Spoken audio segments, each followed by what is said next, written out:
This is your sports TV station in Lorain, WLCS TV 20.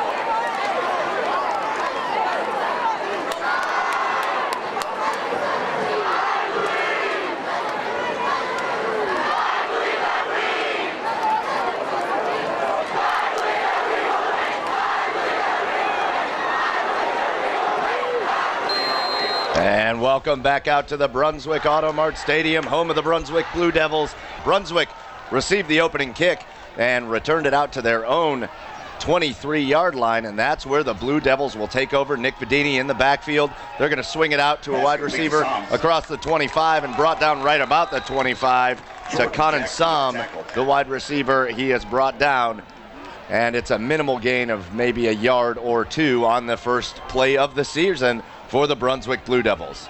Again, Michael Keefe here alongside Matt Lodi. You heard from the coaches in the pregame show, and now they get to put all that practice to the test as these two teams, Brunswick and Lorain, face off. Brunswick, second down, about 9 yards to go, so they only gave him about a yard. As Jacob Charette, the quarterback, stands in the backfield with Nick Vedini. Charette in the shotgun with three receivers out to his right on second down and long. Charette's going to keep it. He goes up the middle. He's got some room. He's across the 30, out to about the 31, maybe the 32. They're going to stop him at the 31. A nice pickup for Charette. Now Brunswick's got a manageable third down. Yeah, that first down play only netted him a yard, but this is a 3rd and 1, and they're trying to go hurry up here, Mike. They want to maybe get Lorain on their heels a little bit in this first drive. Charette takes the snap. He's going to hand it off to Vedini. He's trying to get outside. He's got nowhere to go, and he's whipped down to the ground. What a play by the Lorain defender, Savan Chavis. Yeah. As he got Vedini in the backfield and threw him down. There is a flag on the play. It's going to go against Brunswick. Yeah, they're going to decline that, bring up 4th down, I would guess. Man, what an explosive play by Savan Chavis there. Yeah, he really got in the backfield quickly. Now we're going to have this penalty, and we'll see if it's declined or accepted. Chavis is 6 foot, 210 pounds. He's a senior for the Lorain Titans.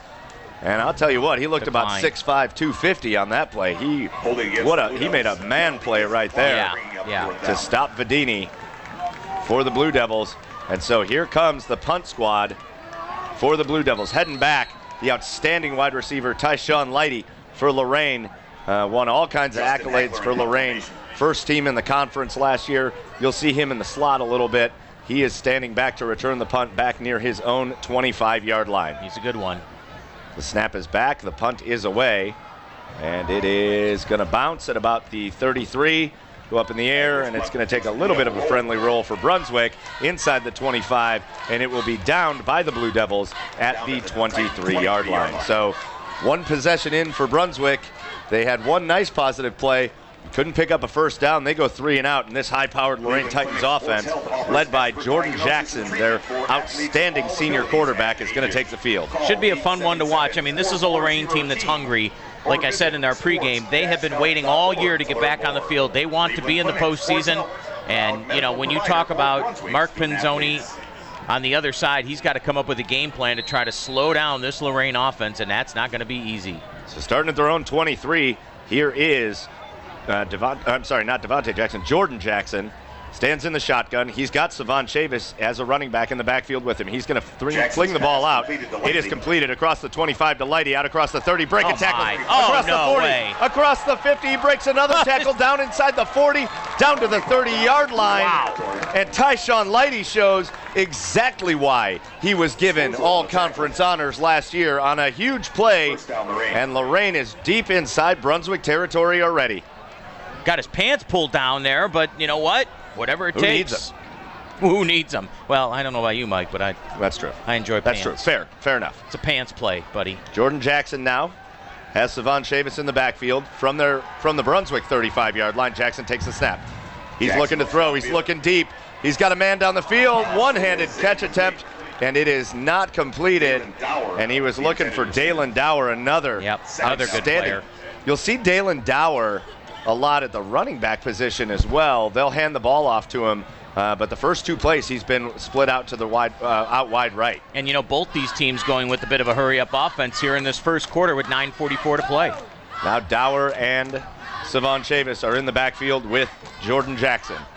Jackson takes a snap, gives it to Dower up the middle, and he's hit hard and brought down. A nice play by the linebacker. That was Andrew Haber who came in on the stop there for Brunswick, and you can give Dower maybe a yard. 2 yards officially down to the 33-yard line, so it'll be a 3rd and 8. 3rd and 8 for Lorain, and now Brunswick looking to make a stop. Lorain will send 4 receivers out, 3 in a bunch to the left, 1, and that's Dower off to the right. Chavis in the backfield with Jackson. Jackson takes the snap. He's looking to throw. Now he rolls up in the pocket. He throws over the middle. It's almost intercepted, and it is incomplete. And that 3rd down play broken up by Kyle Charette for Brunswick, and that'll bring up 4th down and 8. And you're probably going to see the offense stay out on the field here for Lorain. Yeah, you're in no man's land from the 33-yard line in high school. You're not going to try a 50-yard or 43-yard field goal, I guess, if you will. They're going to go for this. And you know what? For Lorain, with the offensive skill players that they have, getting 8 yards in one play is not that difficult. Don't be surprised if you see Lighty get the ball here. Empty backfield for Lorain. 4th down and 8 from the Brunswick 33-yard line. Savon Chavis goes in motion. Now he'll join Jackson in the backfield. 2 receivers left, 2 to the right. Jackson takes the snap, looking to throw. He's getting rushed. He runs up, and he's brought down. He is sacked at the 37-yard line. Brunswick comes up with a sack at Charette again. 2 nice plays by Brunswick, and the Blue Devils are going to take over. Yeah, good series for that Brunswick defense. That's that's a big start for this ball team. As again, they want to get some positive things going. What a way to start for the Brunswick team. And Matt, I think that's a really good example of what Coach Mark Pinzoni was talking about before the game. He said, we're going to give up some big plays. This Lorain team's too talented to just not hold them to any good plays. They gave up a really big play. They did. On that first drive, but they stood tall. They got the ball back, and they're already back out on the field. Charette takes the snap. He throws over to the left, and it's going to be incomplete.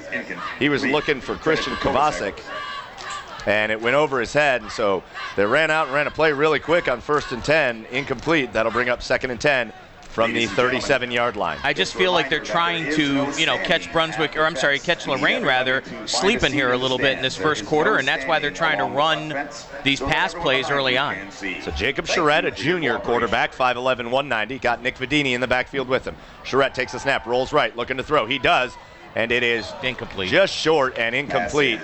As he was trying to squeeze the ball into a tight window to his wide receiver, Jacob Dye. 3rd and 10. And Dye couldn't come up with it, and it'll bring up a 3rd down and 10. Hey, if you haven't heard, WEOL is now on your FM dial. Not only are we at AM 930 WEOL, but we are now at 100.3 FM, bringing you all the good WEOL action. 3rd down and 10 for Brunswick as they look for their first down of the game. Jacob Charette stands in the shotgun. He takes the snap. He's looking to throw. Now he's going to pull it down and run. He's up the middle across the 40, across the 45. Takes a big hit out near the 48-yard line, pops back up, and that'll be Brunswick's first down of the game. That's a good play right there. Yes. That's what you want out of your quarterback. Nothing going on. Take off and get the 1st down, and he just did that up to the 48-yard line. So that is the first down of the game for the Blue Devils. 1st down near midfield at the 48-yard line on their own side of the field still. Brunswick still in the same formation. 4 receivers split out. 3 to the right, 1 to the left. Vedini in the backfield with Charette. Vedini takes this handoff. He goes up the middle, makes a man miss. He's across the 50, across the 45, across the 40. Vedini makes a man miss. He makes another man miss across the 20, and he's down near the 15-yard line. What a run. Nick Vedini, I thought they were going to force him out of bounds after about an 8-yard gain. Then he just turned it upfield, and it looked like he took Lorain all off guard. I thought he might have been out of bounds, but instead he's down to the Lorain 15-yard line. What a drive early on here for those Blue Devils. So all of a sudden, Brunswick's in the North Gateway Tire red zone. Charette moving fast, gives the ball back to Vedini up the middle. This time, nobody's fooled, and he's going to lose about a yard on that 1st down play, making it 1st and 11. Hey, remember, just like the past years, anytime one of our teams on the Medina County matchup gets into the red zone, it's the North Gateway Tire red zone. North Gateway Tire gives away a set of tires for every touchdown scored by the Highland Hornets inside the red zone at North Gateway Tire Field this year. All you got to do to get in on that action is text NGT Zone to 44622 or visit ngtzone.com for details and registration. Boy, what a big drive this would be if Brunswick could top it off with 7 points. Well, they're gonna big go confidence for it. booster. 2nd down and 11 here. Bedini in the backfield. Charrette's going to throw. He rolls to his left, still looking to throw. He has a man down near the 10-yard line. It is completed. Incomplete, out of bounds. Nope, oh, no, incomplete. they're saying it was incomplete, out of bounds, as Christian Kovacic was the intended target on that throw, but it was ruled out of bounds. And now it'll be 3rd and 11 from the Lorain 16-yard line. You wonder if you run the football here, Mike, so that way at least you give yourself an opportunity at 3 points. If you don't get any more yards, it's still a field goal, but a much more makeable field goal. If you try to throw the ball here, you could take a sack and be out of field goal range. Well, here we go, 3rd and 11 from the 16. Charrette looking to throw. They're going to set up a screen. It's completed. Across the 15, across the 10, inside the 10, near the 8-yard line. But he's short. It was Conan Sam on the reception, going to be short of the first down. Gets the ball down to the And you'll see the field goal squad come out. And they've got really an excellent kicker. Yeah, they do. Do the Brunswick Blue Devils. You'll see Justin Hagler, the senior, come out to attempt to put up the first points of the year in the Medina County matchup. Oh, and we're here to see it. What Right. about that, buddy? Mark it down. I will mark it down. I hope you do. Justin Hagler on to attempt the field goal. Andrew Haber is the holder. Hagler looking for about a 25-yard field goal. It is up, and it is through the uprights and good. It is up And the and Brunswick good. Blue Devils have the first lead of the game 25-yard field on a goal for 25-yard Justin field goal. Hagler. It is Brunswick 3-0 3, Lorain in favor 0. of Brunswick. We're going to take a very quick break. When we come back, we'll see if Lorain can answer right here on the Medina County matchup on WEOL.com Stream 3. We make Marines who overpower the desire to quit with the perseverance to prevail. Not for glory, but for honor. For a code that isn't written or spoken, but lived. It's what we do. It's who we are. It's the battle cry of our fighting spirit. Battles won. See all the battles Marines fight to win at marines.com. And welcome back to Brunswick Auto Mart Stadium. Downward, lightly back deep. I am Michael Keefe. Matt Lodi right here with me in the press box. And we're excited to bring you this week 1 matchup. Hagler The tees it Lorain up for Titans Brunswick. now trail the Brunswick Blue Devils by a score of 3-0 after a 25-yard field goal by Justin Hagler. Hagler now has the ball teed up. And Lorain, after a really big play on their first drive to get him deep inside Brunswick territory, stalled out on 4th down. Hagler's taking it to 6. Is kickoff taken at the 6-yard line by Tyshawn Lighty, and he's going to get brought down near the 25-yard line. They're going to officially mark him at the 24, and from their own 24-yard line is where Jordan Jackson and the Lorain Titans are going to take over. You got to wonder if the nerves are out now for Lorain, and they're going to try to settle down here and get things going a little bit with 6:59 to play in the opening quarter. And again, if you're Dave McFarland and that Titans team, you want to get into a little bit of a groove early here, and I think that means Tayshawn Lightly. So Dalen Dower and Savon Chavis are in the backfield with Jordan Jackson, the quarterback. Jackson takes the snap. He's going to give it to Chavis, who gets out near the 30-yard line. It'll be a 5-yard gain. They're going to mark him at the 29. And, you know, that was interesting. On their first drive, there wasn't a lot of running plays. No. Actually, I don't know if there were any. They were doing some screen passes, some 6-yard gain on throws. the play. That was Chavis's first run of the game, and it was a nice 5-yard pickup. They wanted to establish that pass game, but it came back to bite them on the 4th down play. All right, next play is a handoff right side. There's room to run. This is Dalen Dower, who gets out near the 40 to the 41-yard line, and that'll be a first down for Lorain. Nice run right there, right up the middle, offensive line, which is something that McFarland pointed out they've got to work on. That's an area of this football team that needs to be better.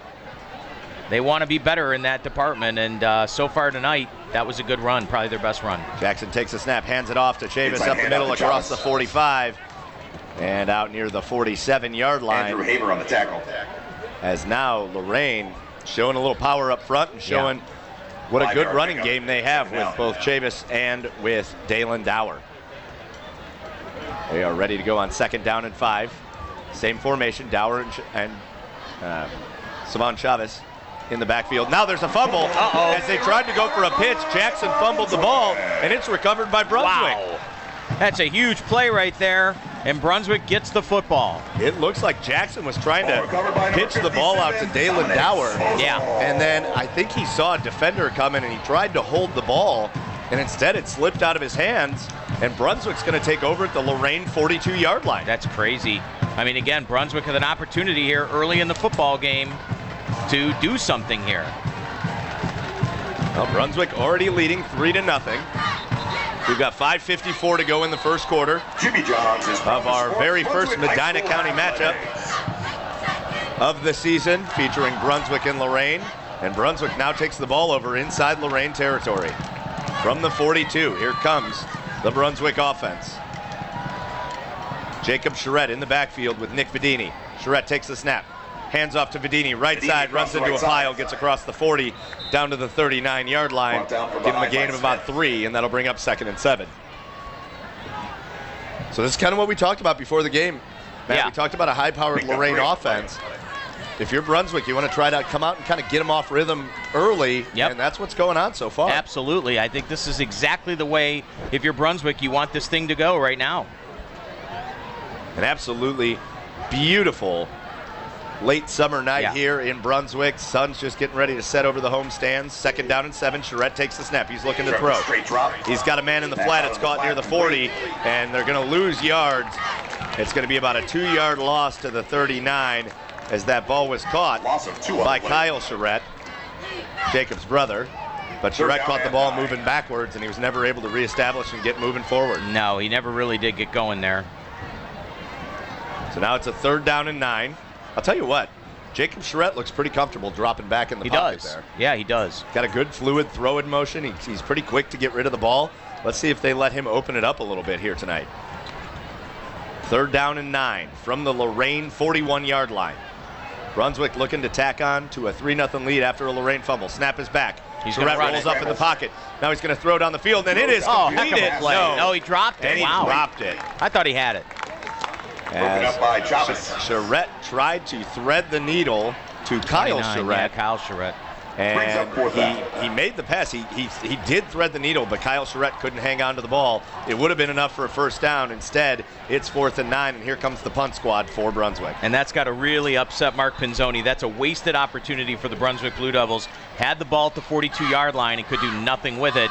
Credit that Lorain defense, something that Dave McFarland talked about, their defensive line. Nice series right there, putting some pressure on the quarterback, and now Justin Hagler into punt with Lighty back to return. Yeah, Lighty standing back near his own 10-yard line. Hagler takes the snap. He gets the punt away. It's a good high punt.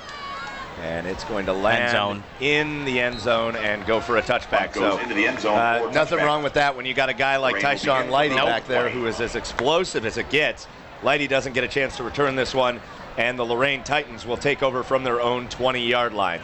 So again, if you're just joining us, Donuts is Brunswick proud and Lorain. supporters of Brunswick leads Be sure to 3-0 stop with by after the game 4:23 to for go. delicious beverage Right and here on the your treat. Tri-C Brunswick University Center Medina County matchup. I'm Michael Keefe.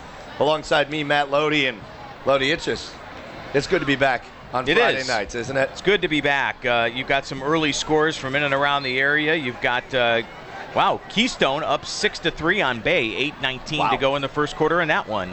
Big Lorain County game. The Bay Rockets playoffs the last, I believe it's 4 years, off to a bit of a a bit of a slow start in their opener against Keystone.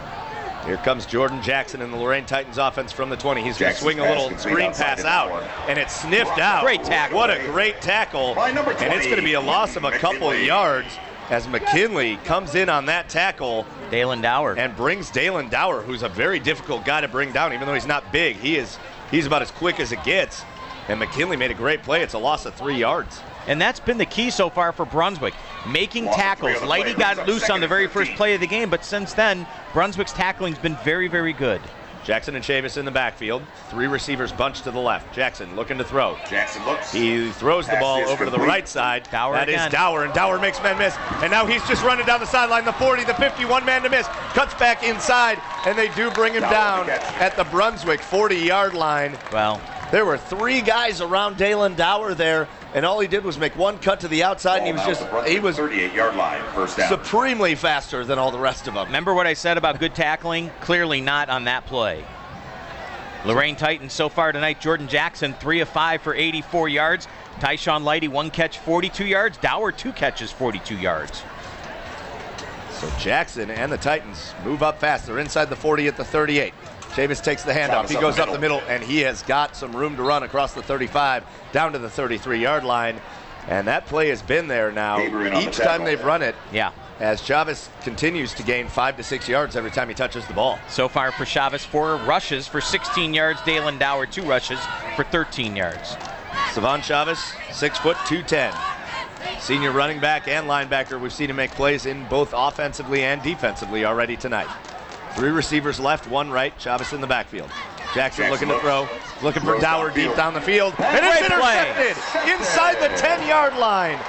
And that is Jacob Charette. Yeah. Jacob Charette, the quarterback. Talk about doing yourself some favors. Yeah. He's the quarterback. He went up and got that ball at its high point, brought it down, and Brunswick turns Lorain over for the second time tonight. Well, I'll tell you what, though, there, Jordan Jackson needs to put that ball. He has a little bit more air under that football. You know, great route actually run by Dower. I thought he was going to end up making the play when that ball first left his hands, but I think for Jordan, he just threw it a little bit too short. And nice play there by Jacob Charette, and a great play for Brunswick. They got 2 turnovers already here, Mike, in the first, 10 minutes? Less than 10 minutes. First 9 minutes of action. You know, that's how teams that aren't expected to win find ways to win. Turnovers and big plays. And so far for the Blue Devils, they've come up with a couple of them here in the first 9 minutes of action. Now, offensively, they need some of their own big plays. Yeah. Because you've got to capitalize on some of these. So Charette makes that interception. Now he's going to take over. Hands the ball up to Vedini. He's across the 10, makes a man miss, cuts back inside across the 15. Nice run. And he's down near the 18-yard line. Vedini with a really nice run to get him out near a first down. I think it's going to come up about a yard short, but give Vedini 9 yards on that run. Well, what you do there, Mike, just with that run, you get 9 yards on first down. You get yourself out of the shadow of your own end zone. Second and short. And that's really what you want to do there. I mean, it doesn't matter if you didn't get the first down. Now you got 2 plays to come up with a yard. That's what you got to do. Second down and 1. I expect to see a draw play or even a quarterback sneak right here. They're still inside their own 20 at about the 17-yard line. Charette takes the snap. Now he's looking to throw. Now he's got to roll out. He's got some room to run. He's across the 20, and that'll be enough for a first down. Smart play by Charette. Runs out about at the 21. Yeah, you get 5 yards, you get a first down. And again, this is Brunswick's game so far. This is exactly what they've had to do. The Blue Devils with 3 first downs, 8 rushes for 71 yards. They've held the ball for 5.5 minutes. Where Lorain 3 first downs, they've got just 3.5 minutes of possession. Again, that's how teams that aren't expected to win find themselves in the game. And right now with 2:03 to go in the first quarter, Brunswick with a nice first quarter worth of action here. We are now down to about 2 minutes to go in the first quarter. 3-0 Brunswick. They've got a first down from their own 21, 22-yard line. Charette takes a snap, looking to throw. Fakes the handoff. He's got a man over the middle. He overthrows him. Pass incomplete. Was looking for Conan Sam, and he threw it over his head and a little bit behind him. Never really gave him a chance. It'll bring up second down. Jacob Charette 3 for 8 for just 8 yards passing here in this first quarter. We do need everyone to find a seat in the stands. Yeah, come on, Keith. Could you find a seat? Thank you. Wow. You're killing me. No standing in the stands. Why do they call them the stands? Oh, now you're going to get smart. I see how it is. Opening night, you're already starting to defile authority. I'll have to talk with Alcorn. Here comes Charette on second down. And in the backfield with Charette now is Quentin McKinley, who made that awesome defensive play for a loss on their last defensive possession. It's a play action. Charette hit as he throws, and it was lucky that didn't get picked off. It just kind of flailed into no man's land. And it's incomplete. Now it's third down and long. Pressure applied by Dylan. This is a Brunswick team. Now you're talking about 2 so different stories from last year. Yeah, of course. Lorain averaged almost 40 points a game last year. Brunswick averaged 8. They were shut out 4 times last year. Yeah. And if you take away their 31-point win over Elyria, they averaged 6 points a game last year. Well, and that's why that drive that got them the field goal was a big drive, because it just gives them a little bit of confidence and, of course, gives them a lead. So that's exactly what you want to do, is a smart move to kick the field goal. On third wrong, Charette rolls right. He's got a man behind him. He throws. It's caught at the 35-yard line. and it is completed to Nicholas Hoover, the receiver, and that'll be enough for a first down. Good play by Charette, and he got rid of that ball just before a trailing defender got to him. And I'll tell you what, a great route run right there by Hoover. You know, that's not an easy route to run, and if you're Lorain, you needed somebody in that defensive backfield to come in and make a stick, and he just made a nice route run, went down to his feet, slid down to make the catch, and that's a first down, and the clock keeps running here. 1:30 and counting, first quarter. Now we've got Jonah Clement in. So new quarterback, and we knew this was going to happen. Jonah Clement is now in for Brunswick. He takes the snap. He's looking to throw. Oh, he's hit hard, and it's intercepted at the 35-yard line. As it was Dalen Dower who comes up with the interception, and there was a blitz right up the middle, and unfortunately Jonah Clement had no time to get rid of the ball. When he did, it just flailed up in the air, and Dower came down with it. I don't like the decision to go to Clement there. I know that that's the plan, but I think offensively you just got 2 first downs out of the corner, out of the shadow of your own end zone. Why are you switching quarterbacks there? Again, I know that's what Pinzoni's going to do this season. I get it. I don't like that decision, though. I think that was a terrible decision, and obviously they paid for it with the interception. Well, now it's the first turnover of the game caused by the Lorain Titans. They take over deep inside Brunswick territory at the Brunswick 35. They're going to go deep here, watch. Jackson stands in the shotgun. Now he's looking to run. He's looking for some blocks. He's getting a couple blocks, but he's surrounded by Brunswick Blue Devils. He reaches the ball forward. It comes loose, but it's only a 1-yard gain, as that was a lot of running and a lot of work for not a lot of result. I think he wanted to go deep. I mean, again, I think if you're Brunswick, or I'm sorry, if you're Lorain right now, you're a little frustrated at how your offense is played here in this first quarter, and I think they want to try to do something right off the turnover. I wouldn't doubt it if they try to do it again right here. We're at 50 seconds to go here in this first quarter. Brunswick still leading 3-0 over Lorain. Jackson gives the ball to Dower up the middle. He now cuts left. He makes a man miss, makes another man miss. He's out across the 20, or across the 30, and he's pushed out of bounds near the 26-yard line. And a good run there by Dalen Dower, the senior running back. Down to the 26-yard line. So now you got a big play coming up here, 3rd and 1 with 41 seconds to go here in the first quarter. I don't know why the clock stopped, though. Well, he did go out of bounds, so we'll see. And I think they're going to measure, actually, to see if he got that first down or not. Well, the chains moved, but the referee never I don't know if he got it, though, yeah. Lorain Dylan Dower, by the way, 3 rushes for 21 yards. As a team, the Titans so far in this first quarter, 93 offensive yards, 22 passing, 71 rushing the football. I take that back. That's Brunswick stats. And the other way around, 34 yards rushing for Lorain, 84 through the air for 108 yards here in the first quarter. All right, so they're getting the chains set back up. Again, the chains moved, acting like it was going to be a first down. Instead, it is 3rd down and 1. They need to get to the 25 for a first down. Now you got 3 guys in the backfield.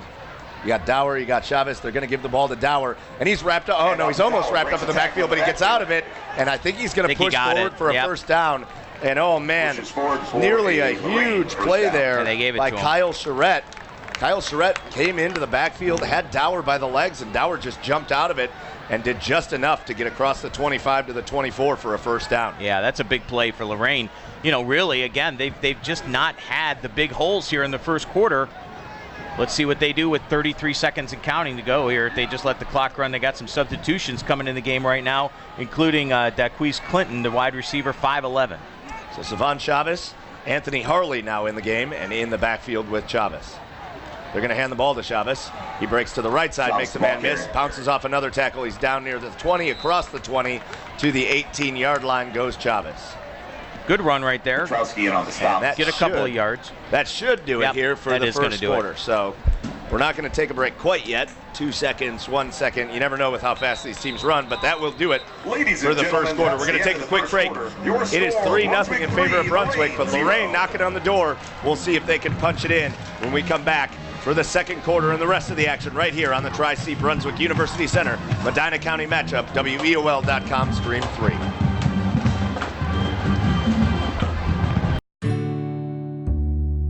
For the thousands of wounded warriors returning from battle, Wounded Warrior Project has developed the Warriors to Work program, a unique program that helps wounded warriors translate their military experience to the civilian workplace. The Warriors to Work program also works with employers to find the right job for the right warrior. Contact Wounded Warrior Project at findwwp.org. Welcome home, the brave. Can I go to the sleepover? Lucy, I want you to promise me something. If there's any drinking, I want you to say, "No thanks, not my thing." Mom. I promise you, your real friends won't care. Deal? I promise, Mom. They really do hear you. Did you pack your toothbrush? For tips on how to start the talk, visit underagedrinking.samhsa.gov. A public service message from the Substance Abuse and Mental Health Services Administration. Now we're back here, second quarter action from Brunswick Auto Mart Stadium, and Lorain has the ball inside the Brunswick red zone, or inside their own red zone, as they're looking to get a score on the board. They trail 3-0 after the first quarter. Jackson is going to get brought down and sacked, and that was just a power rush move by the defensive end, Tomas Rimek, who powered through the offensive line for Lorain, and Rimek comes in and gets the sack, and that's a huge play for this Brunswick defense. Yeah, way back to the 26, so now you go 3rd and 12. It just has been difficult for these wide receivers of Lorain to get open downfield, and Jackson in one regard is being smart by not forcing it in, but on the other hand, he's taking a couple of big sacks here early. So they go from the 18 all the way back to about the 26, and now Jackson looking to make a big play on 3rd down. He's got the snap. He's looking to throw. He's still looking. He just floats the ball to Chavez. Pass incomplete. And it falls incomplete as he floated it over his head, and that's a 4th down now here for Lorain. Now, again, you're probably going to see the offense stay out, although Lorain does have a pretty decent kicker kicking too, game. right? And again, you're talking about a 3-0 game, so what do you do is the question. Mark Rodriguez is a really good kicker for this Lorain Titans team. 6'2", 154-pound senior, but 36-yard field goal in high school is never automatic, so they're going to stay out there, and I'm not surprised at this. So here we go.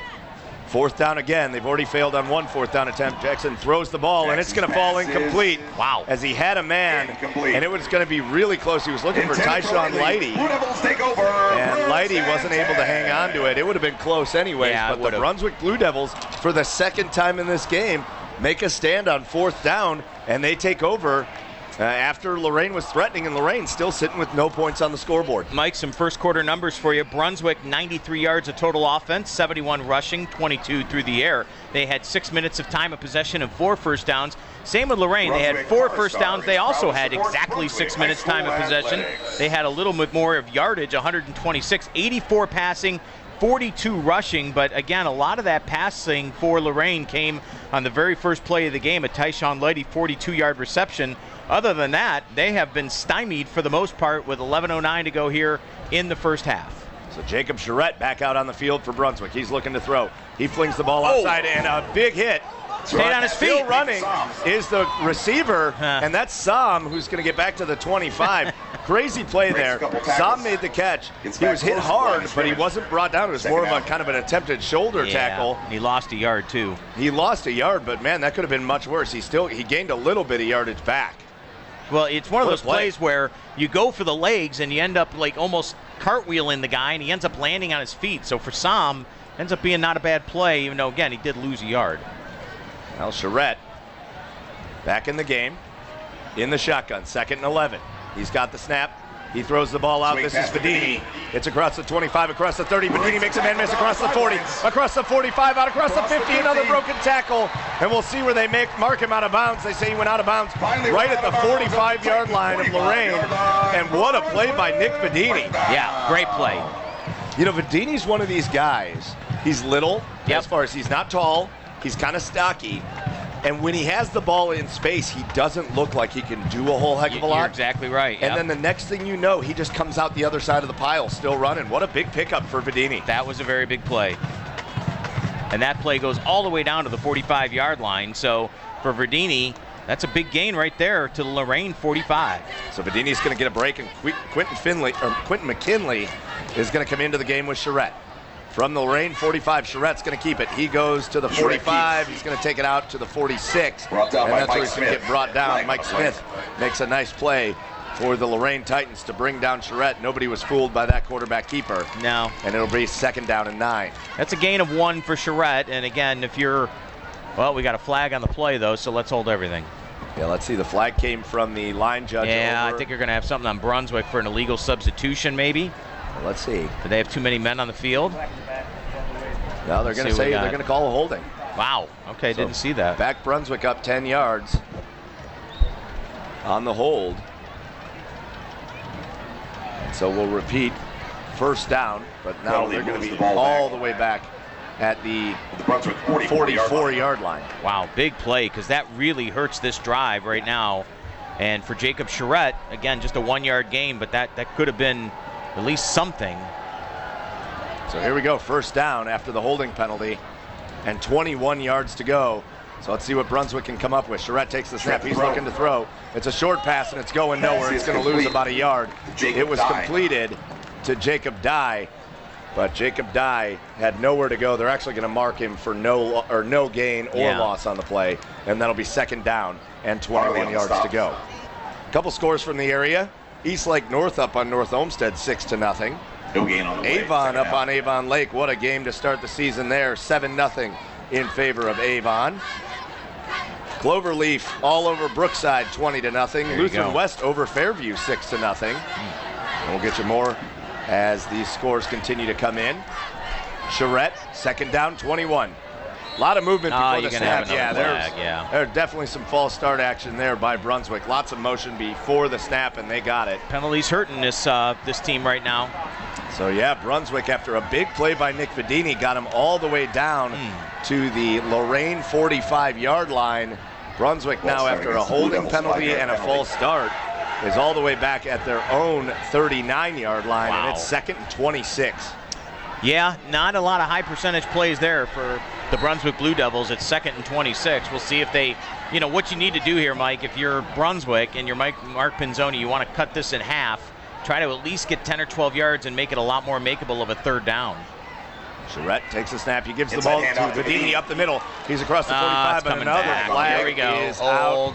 And I think we're going to have a penalty here, and we've got an injured Lorain Titan down on the field, and he looks like he is in a lot of pain. And that was going to be all the way up to the 48-yard line. For an injury.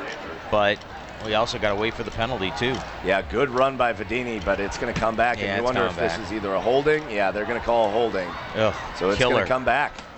So now 3 penalties on this drive for the Brunswick Blue Devils, and this just goes back a little bit to what I was talking about before.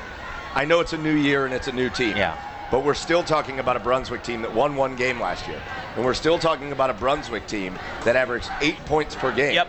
So you're shooting yourself in the foot right here, by the way. You can see it just by watching this game, and hopefully you can hear it by listening to this game. The athleticism and the skill level of the players on Lorain is just at a different level than what we're seeing from the athleticism and the skill on the players on the Brunswick side. So if you're on the Brunswick side of this game, you got to play clean. And you're not. I mean, this drive is a indication of that. Now, again, give credit to Lorain. Some of what they're doing is forcing, obviously, is forcing, them to have to make adjustments. But really, this has been a killer of a drive because it got off to such a good start. You mentioned the big play for Vedini, but they've gone backwards, and now they're going to be faced with a second and 26 when we come back after the injury here. Yeah, there seems they're working pretty seriously on a player. We couldn't tell who it was on the field, but right now we've got an injury, so we're going to take this opportunity to get a timeout. Again, it's the Medina County matchup. Brunswick up 3-0, and they're still trying to drive. We're going to take a little break. We'll be back right after these messages on the Medina County matchup here on WEOL.com, Stream 3.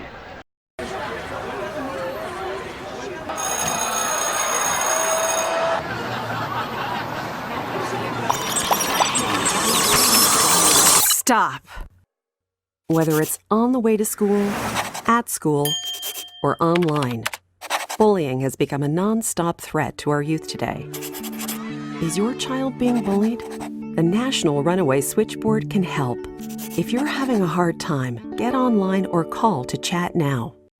In an instant, life can change. Hi, I'm veteran J.R. Martinez. If you've been hurt or disabled due to your service, the last thing you need to do is hurry up and wait for a VA claims decision. Make sure you file an electronic, fully developed claim or e-claim for disability compensation on e-benefits. It's the fastest and easiest way to get a claims decision. Learn more at ebenefits.va.gov. E-claims and e-benefits. Online VA claims made simple.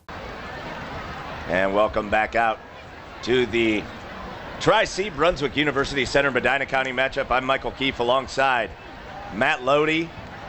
A privilege as always to call a game with you, Matt Lodi. You know what, Mike? I'm only going to get to do a few of these this year because of my health conditions, but I'm proud to say that this will probably be my favorite. Well, I can't tell you how. Other than next week with Rob Polinsky.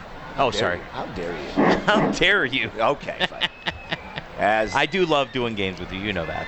We were able to see the injured player for Lorain, Anthony Harley, and certainly hope that they're able to get that young man in the locker room, get him some treatment, that the injury wasn't as bad as it looked, because it's week one. You don't need that at this point. By the way, Avon up 7-0, and they are driving right now in Avon Lake. That's second down and 36 here for Brunswick as Charette keeps the ball as they got backed up all the way to the 29-yard line after that holding penalty. 32-yard line. Charette just keeps the ball, gains about 3 yards, and I think Brunswick at this point is probably just going to run another play like that and take care of the football. Don't turn it over inside Lorain territory and then get a decent punt off. Yeah, definitely. So if you're just joining us on the Medina County matchup, Brunswick 3, Lorain nothing, as Brunswick scored on a field goal in the first quarter, and that's been it. Lorain's turned the ball over a couple times. Brunswick's turned it over once. This penalty was promising for Brunswick as they got it deep inside Lorain territory, but they had, 3-4 penalties right in a row, backed them all the way back up, as on this third and very, very long, it's Vedini on the run across the 30 to the 34-yard line. And it'll be 4th down and 31 yards to go here for Brunswick. Not a lot of 3rd and 33 plays in your playbook if you're Mark Pinzoni, so they're going to do the right thing and kick it. There's not a lot of 3rd and 33 plays in your playbook if you're Bill Belichick. Well, you never know. You got that Brady guy. Tom Brady.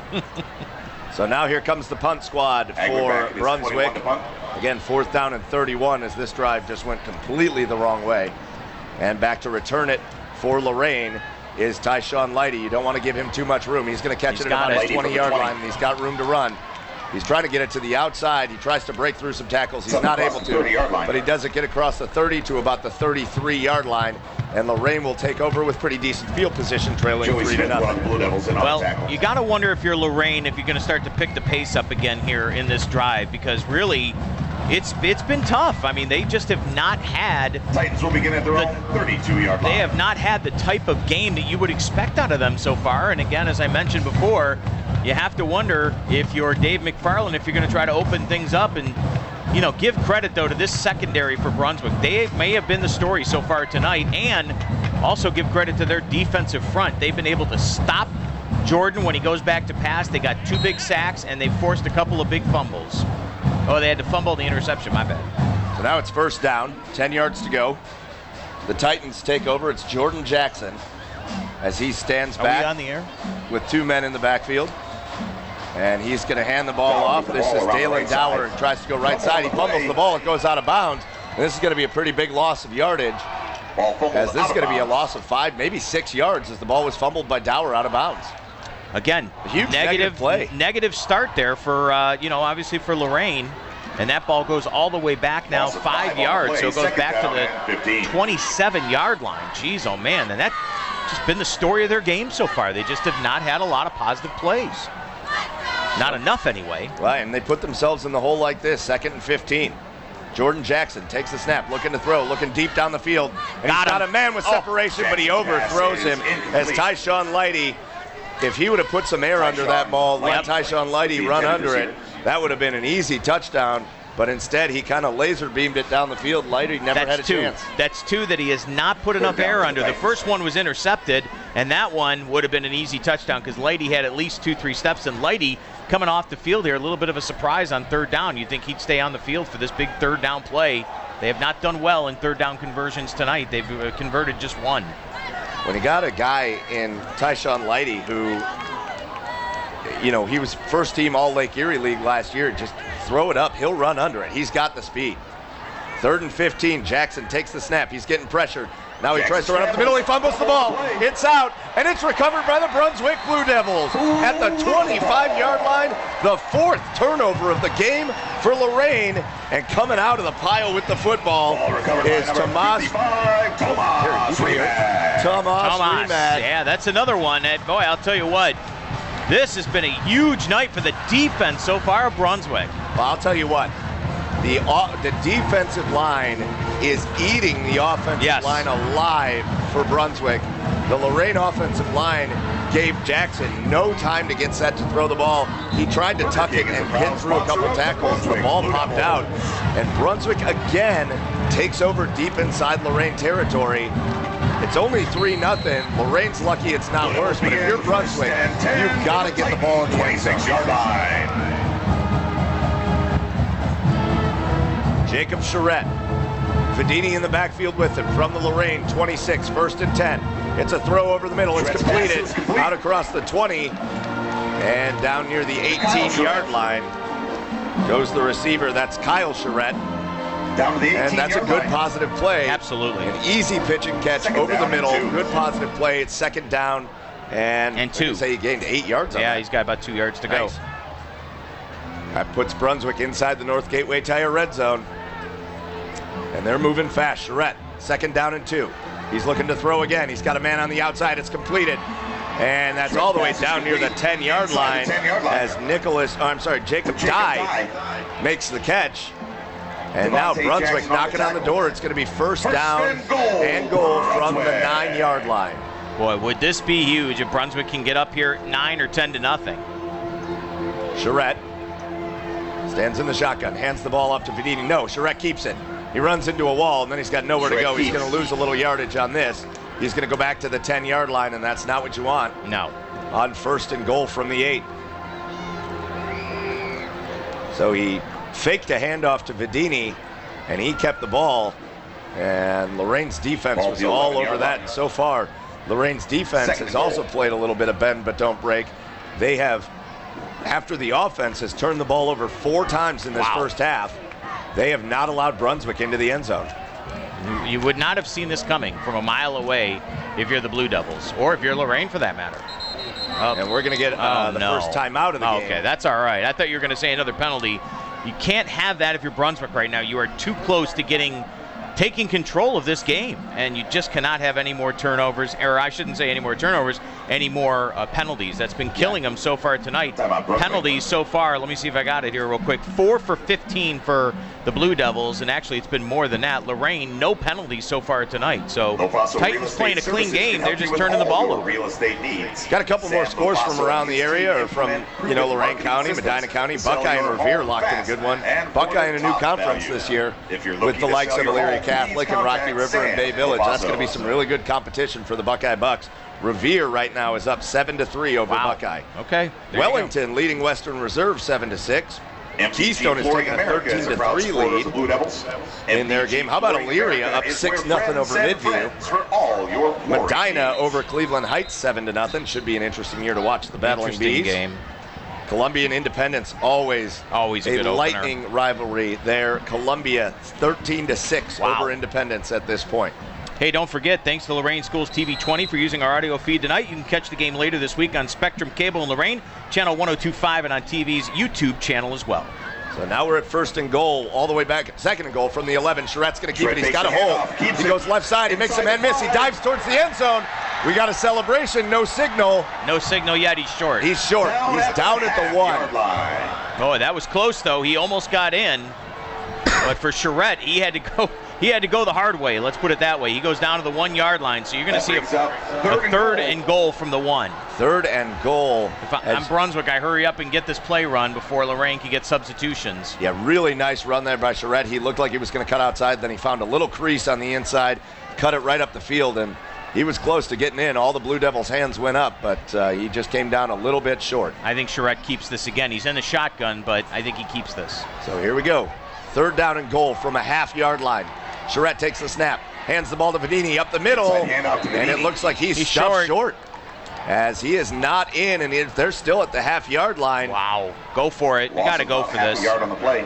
Oof, he goes down to the 2. At the very worst. 1.5. At the very worst, it's 4th and goal from the 1. Yeah. And there's no indication by Brunswick that they are going to send out the kicking team. I call a timeout here. You've got 2 more timeouts, or 3 timeouts actually. No, I take that back. They do have 2. But you know what?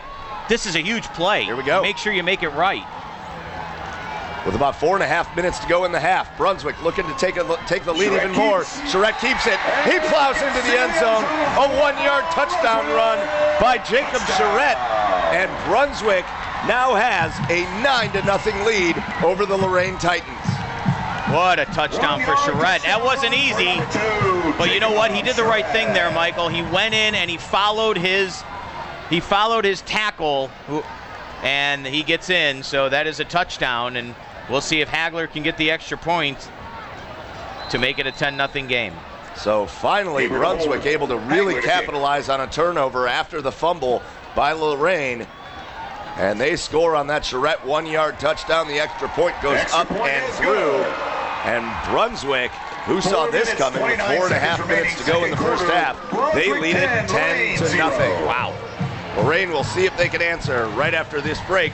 You're listening to the Tri-C Brunswick University Center Medina County matchup right here on WEOL.com Stream 3.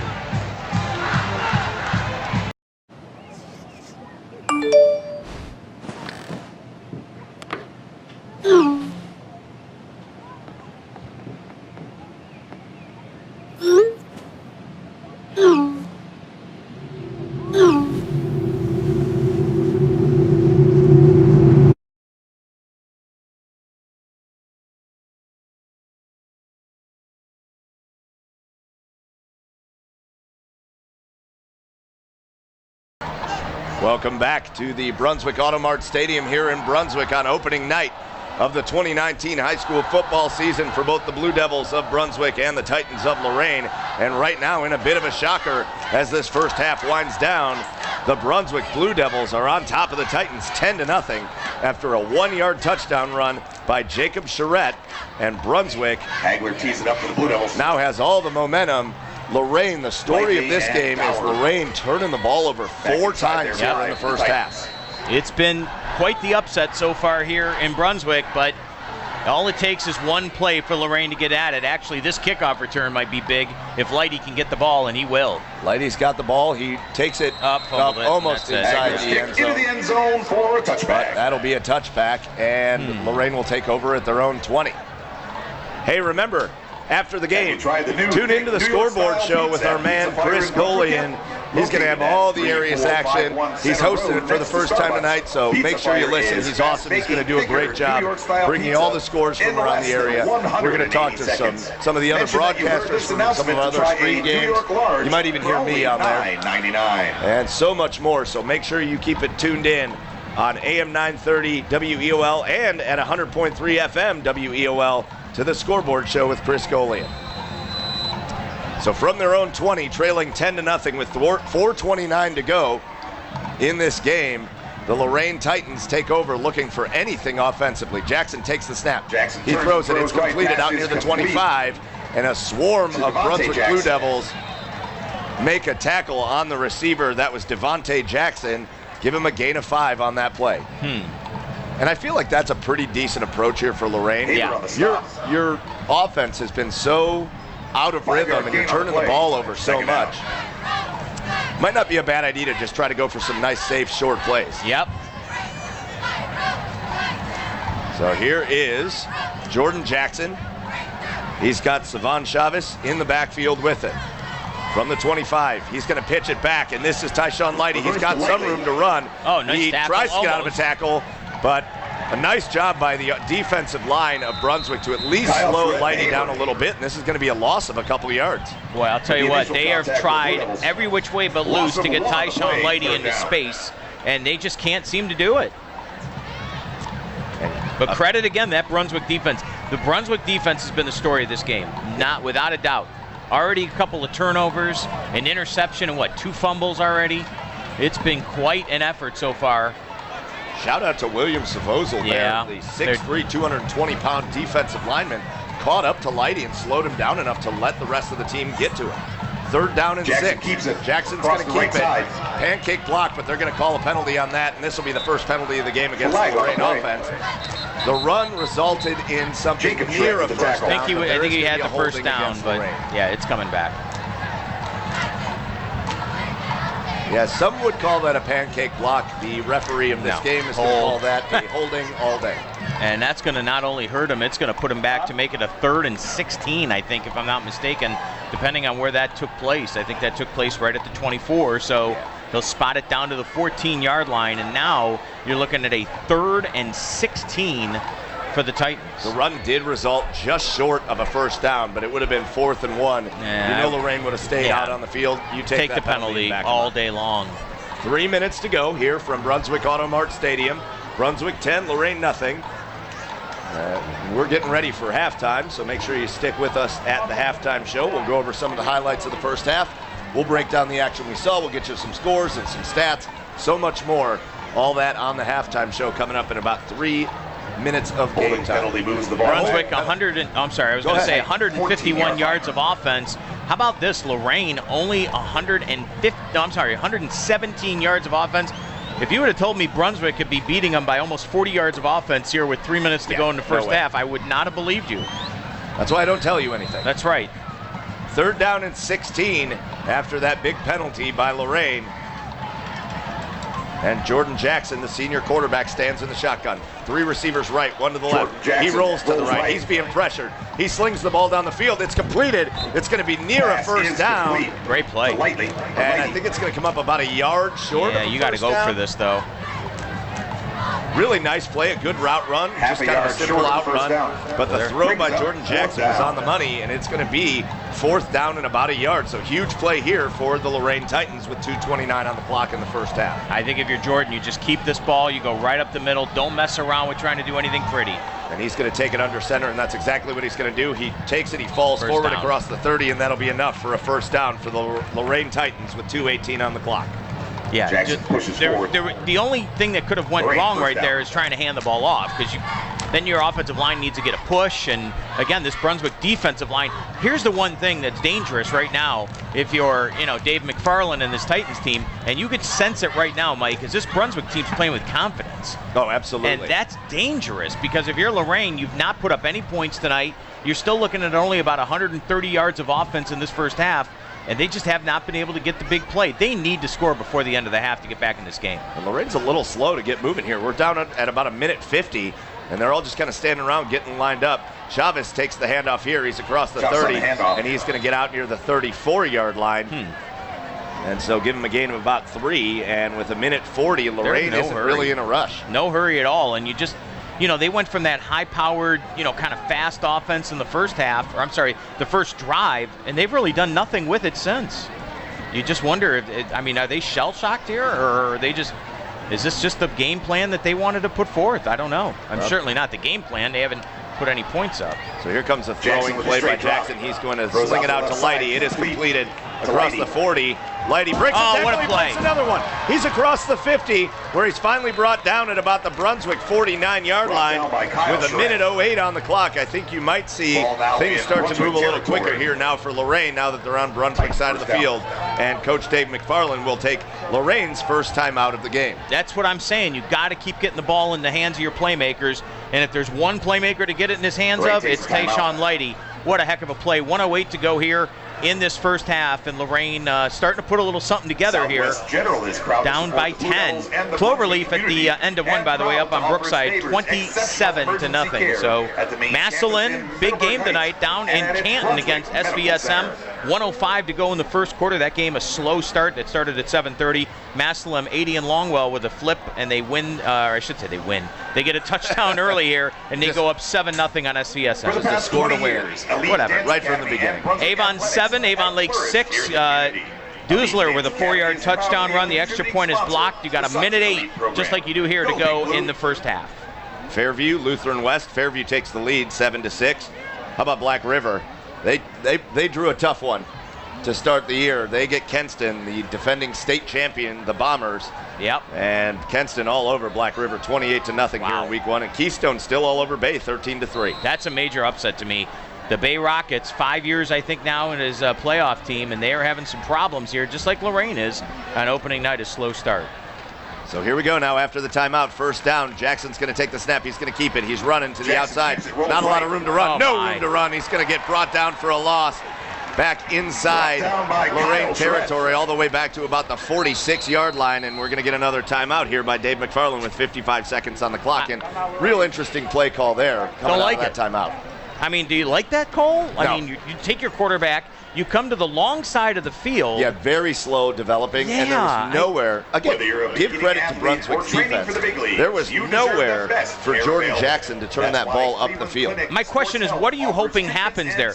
You know, Jordan's got to turn the corner. You got safeties and defensive backs. Once they know he's not going to throw the ball, they're going to come up anyway. I don't like going to the short side, or I'm sorry, I don't like going to the long side of the field there. If you go to the short side, it's a quicker developing play, but coming to the long side of the field, that play just takes way too long to develop. I don't like it one bit. And this Brunswick defense, I'll tell you what. They've been fast tonight. This is a Brunswick defense. This team, the defense kept them in quite a few games last year that they didn't end up winning, but they were good last year. They look great this year. Lorain with a Second down and 15 from their own 46. Jackson takes the snap, throws over the middle, it's intercepted at the 50, inside the 40, inside the 30, and he's running all the way down. He's going to try to get into the end zone. The 10, the 5, touchdown, Brunswick. Kyle Charette with an interception return for a touchdown. The 5th turnover of the game for Lorain, and Brunswick takes a 16-0 lead. Unbelievable. And that right there was just a poor decision by Jackson, the quarterback. He thought he saw a man over the field coming open, and Kyle Charette, the linebacker, was just lingering there waiting. He reached up, grabbed the ball, and what a return did he make. He made a bunch of guys miss, plowed his way into the end zone, and it is rocking here at Brunswick Auto Mart Stadium. I don't know what to say. I'm stunned. And this Lorain crowd in front of us is stunned too. Yeah, how could you not be? So 16-0 Brunswick, extra point pending. It is up. It is good. And the Blue Devils are leading 17-0 with 42 seconds to go in the first half. Wow. Can you believe it? No, I can't. You know, again, I jokingly said during the broadcast here that I said this was going to happen all along. Let's be honest, folks. Lorain is a ranked team, and they are not playing like a ranked team right now. That was a 55-yard interception return for a touchdown. An amazing play by Kyle Charette. You're going to hear that Charette name a lot when you hear Brunswick on the Medina County matchup as Jacob, the quarterback. Kyle Charette plays linebacker and he plays wide receiver. And oh boy, did he make one heck of an athletic play there to intercept that ball and take it all the way 55 yards for a touchdown. All Blue Devils. Your local Wendy's restaurant is a proud supporter of the Brunswick High School athletic program. I would anticipate a pretty good second half because I'd imagine this Lorain team is going to get a bit of a talking to by Coach Dave McFarland at the half. And this is a team, no doubt about it. Lorain could go into the half scoring 0 points, and they can leave this game scoring 40. They could win the game, right? And that's what you've got to. If you're obviously rooting for Lorain, that's what you're holding your head on right now. Is hey, we could pull this off, but right now they just don't look like a real put together team. They just look flat to me. And Hagler's kickoff lands out at the end zone. That's good. Hagler obviously a little bit of adrenaline as he puts it through the end zone for the touchback. You certainly don't want Tayshawn Lighty to get the ball right there and do anything dangerous with it, no doubt. So what a start to this season. A Brunswick Blue Devils team, third year under head coach Mark Pinzoni, who came over here from Buckeye, and we all know the success he had with the Buckeye Bucks. And things just weren't going great the first 2 years. They won one game last year, 1-9. In just a murderer's row of a conference with Menor and Medina and Strongsville. Strongsville was a playoff team last year, and Menor obviously went deep into the playoffs, and they go 1-9 last year. They jump on Lorain so far and lead it 17-0. Jackson now is going to take the snap from their own 20. Chavez plows into one guy and gets all the way out to about the 25-yard line, a gain of 5, and the clock is running under 30 seconds to go. They just want to get in the locker room and regroup. I mean, they just did not see this coming. 5 turnovers. Wow. Second down and 5. You sure it's 5? I got 4. I'll have to go back and look, but I've got an interception and 3 fumbles. Or no, I take that back. 2 interceptions. I got 2 interceptions, 2 fumbles. I had 3 fumbles, but I could be wrong. Chavis again, the ball carrier. Chavis brought down by Kyle takes the ball.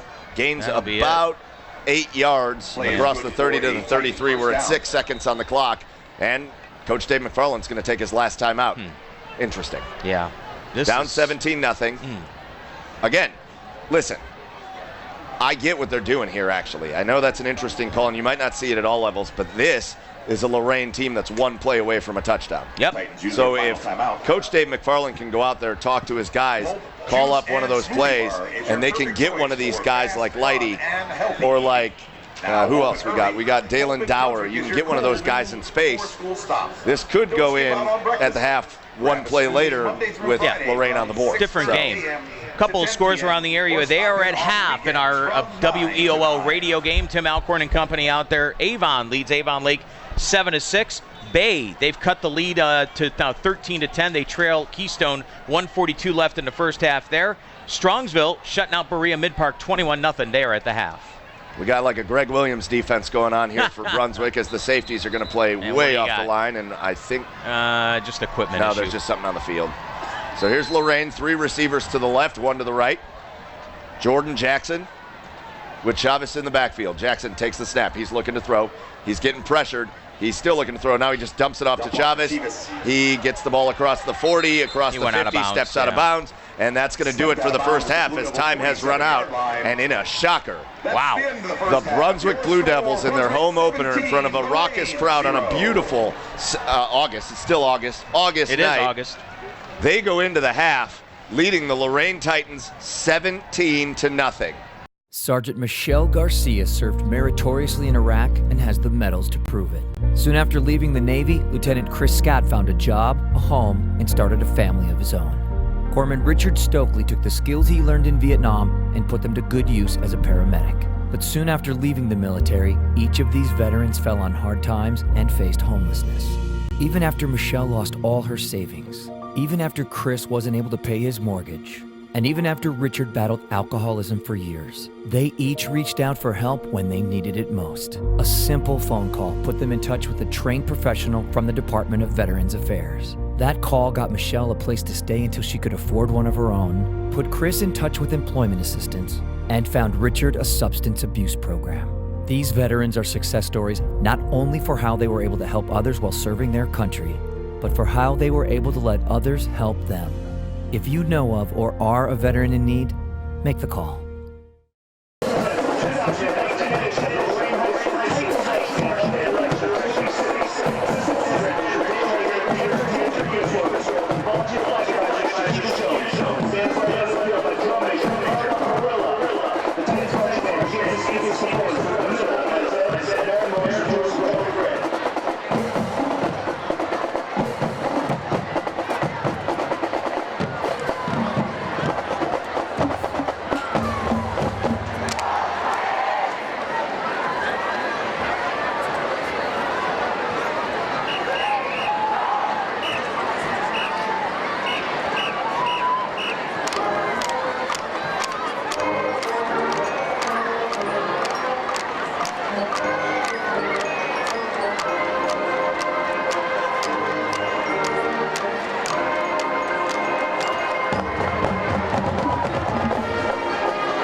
Ladies and gentlemen, very nice guys, Interception band.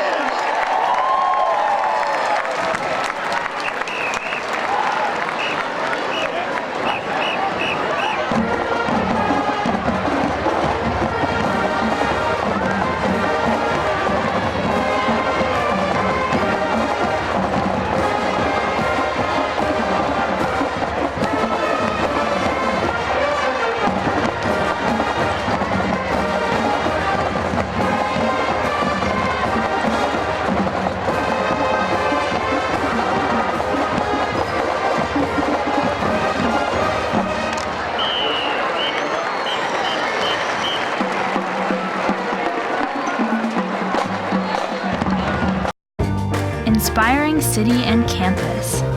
Inspiring people. Inspiring creativity. Inspiring hands-on learning. Inspiring global experiences. Inspiring traditions. Be a Buckeye. Inspire.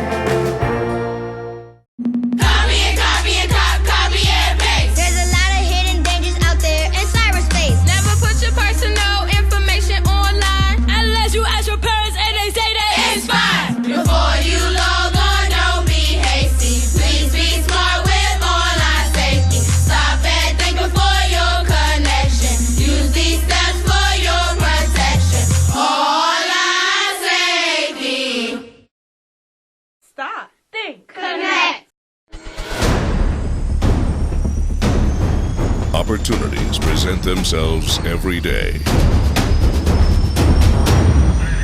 Opportunities that move us forward. Opportunities to serve part-time in your community while continuing their full-time careers or education to help keep our nation safe at home and around the globe. Explore your opportunities in the Air Force Reserve. Here we go with the second half kickoff.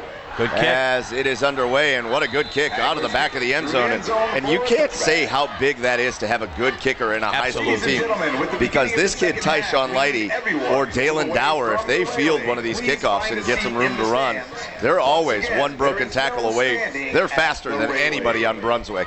They're one broken tackle away from getting a touchdown, and it just never happens because Brunswick's kicker continuously puts the ball to the back of the end zone. Justin Hagler, good job by him. Hey, don't forget tonight's game. Thanks to Lorain Schools TV20 for using our auto feed of tonight's game. You can catch the game later this week. Spectrum Cable on Lorain, channel 1025 on TV's 20 YouTube channel. TV20 has hundreds of videos and over 1.2 million views. So here comes Lorain, trailing 17-0. Beginning of the third quarter, handoff goes to Dower up the middle. They took it from the 20. He's going to get out to the 24-yard line, a gain of 4. And I'll tell you what, I know, Matt, we talked about it, and I do agree with you, but I also think almost the opposite, too. They might want to speed it up. They also might want to slow it down a little bit. A lot of turnovers in the first half. Yeah, but you're trying to catch Brunswick with maybe a broken play here. That's why I think they're going to no huddle. Well, now Dalen Dower's in at the quarterback. They're running a wildcat. Dower takes it. He goes left. He's got room to run. Brunswick in pursuit, but he gets the corner, and now he makes a man miss. He's across the 50. He tries to cut it inside, still on his feet to the 41-yard line. And Dalen Dower in a wildcat formation with a big pickup. He gets all the way inside Brunswick territory down to the 41, and there's an injured player on the field for the Blue Devils. Yeah, and that's a big play right there. Now you look at Dylan Dower, and quickly he jumps up the ranking as far as the leaders are concerned as far as rushing the football tonight. He's got 7 rushes for 57 yards, but that's the big one of the night as that rush covers, 35 yards on a first down. And again, the clock stopped here at 11:22 to go in the third. We talked about some questionable coaching in the first. That I liked. Yeah, because what's been going on is that the defensive line for Brunswick has really been physical and dominating Lorain. So when Lorain's been either handing the ball off, they've had long developing plays. These Brunswick Blue Devils defenders are getting in the backfield quick and just blowing these plays up. On the Wildcat look, that's a quick developing play. Dower takes the snap, gets blockers out in front of him and hits that corner. And Brunswick doesn't have time to react to that. So a really good coaching adjustment there by McFarland and his crew for Lorain, and we'll see if they continue to make adjustments like that. We still couldn't see the injured player for Brunswick, but he did get up and walk off under his own strength, and now I got a number. So that was Kanan Sam. He plays defensive back and he plays wide receiver for Brunswick. Again, good news. Got up, walked off under his own strength. 41-yard line. Massillon in another huge game tonight down in the Canton area, leading SVSM 21-13, third quarter. What a game. So after the big run, first down, handoff. Inside handoff to goes Dower. back to Dower. He's across the 40. He's going to pick up about 3 yards down to about the 38-yard line. Inside And Brunswick tightens up there. 38-yard line. An update. Sorry, we had an injury. Anthony Harley in the first half, running back, linebacker, two-way player, really talented kid for Lorain. He is down on the sideline in front of us. He is walking on crutches. His night is over as his pads are off. Right. But best wishes to that young man. Hopefully he can get back out on the field again this year. Handoff goes to Dower again, left side. Brunswick's all over it. He's going to lose a yard as he tried to cut the corner behind the right tackle, and he just couldn't do it. No gain. And another good defensive stand by Brunswick. What the rushing does here, even though that one actually lost a yard, is it sets up for a play action. Yes. And you got to wonder if this is the play action play. They're going to have to do something here on 3rd and 8. They're not going to probably be able to run the football right here on this one. So here we go, 3rd down and 8 from the Brunswick 39-yard line. Jackson in the pistol. And he's got Savon Chavez behind him. He's looking to throw. Now he rolls out to the right. He's being chased. Now he's going to fling it down the field. He's got a man open. Oh, he dropped. An easy touchdown to Cameron Thomas. Would have been completed at the 2-yard line, and Thomas would have walked in, and Thomas, it hit him right in the hands, and he dropped it. I don't know what to say other than that's a killer right there. That's the touchdown. That is the touchdown that Lorain was looking for. And boy, the fans over here just kind of devastated at that one. Yeah. Now you got to go for it. Now here's a nice thing though. Jordan, patting his receiver on the head. Hey, that's all right. Let's come back and do it again. And it's tough. If you're a fan over here on the Lorain side, you got to just feel like nothing's going right. Now you just watch a wide open touchdown get dropped, but hey, you still got a chance to make a play. 4th and 8. Here comes Jackson in the pistol. He takes the snap. He's looking. He's still looking downfield. He throws over the middle. Got him complete. Dalen Dower makes the catch down across the 30, down to the 26-yard line, and that's a big first down on a 4th down and 8 for the Lorain Titans, and they needed that desperately. Oh, there's no doubt about it, and that's a huge play. That'll get them the first down. Nice catch, too, by Dower. Not an easy play whatsoever. They're at the 26. That's a 1st and 10. And that's a shame. That throw that was dropped in the end zone, that's the best throw Jackson's made this whole game. Yeah, he put just enough air under that. And he did, and he just couldn't come up. But they make a good play there. Now we're back in the Wildcat. Dalen Dower takes the snap. He's going to keep it. He runs right side. He's got a blocker in front. Now he cuts back left. Flag down on the play. Hold. As I think this is going to come back and another flag goes down. Dower's still going. He goes out of bounds, down all the way down by the 15-yard line. But this one is going to come back. Multiple penalty flags down on the field. Was that Dower or was that Jackson? That was Dower. That was Dower. It was. Wow, okay. So they are going with Dylan Dower rushing the football. Yeah, Jackson stays out on the field. Right. But they go into that Wildcat formation. Yep. Gotcha. But you're going to have penalties all over the place. Yeah, so we did have a holding penalty called against Lorain. And it is going to back them up to, it looks like the 37-yard line. And that'll make it 1st down and 20. That is not good because that really kills the momentum of this drive. Well, that would have been a 1st down run as they needed to get to the 16 for a 1st down. He got to the 15. And instead, they're all the way back to it's the 37 officially. So Lorain going to try to overcome that penalty. Still 1st down, 1st and 21 to go. Again, if you're just joining us, 9:25 to go here in the 3rd quarter. Michael Keefe, Matt Lodi bringing you the action here from Brunswick. Brunswick leads at 17-0 over Lorain, but Lorain's got the ball on this opening possession of the 3rd quarter, trying to do something with it. Jackson takes the snap. He's going to pitch it backwards, and they're going to get it into the hands of Tyshawn Lighty. He makes a couple men miss. He breaks a tackle. He gets across the 20, makes another man miss inside the 10, dives for the end zone.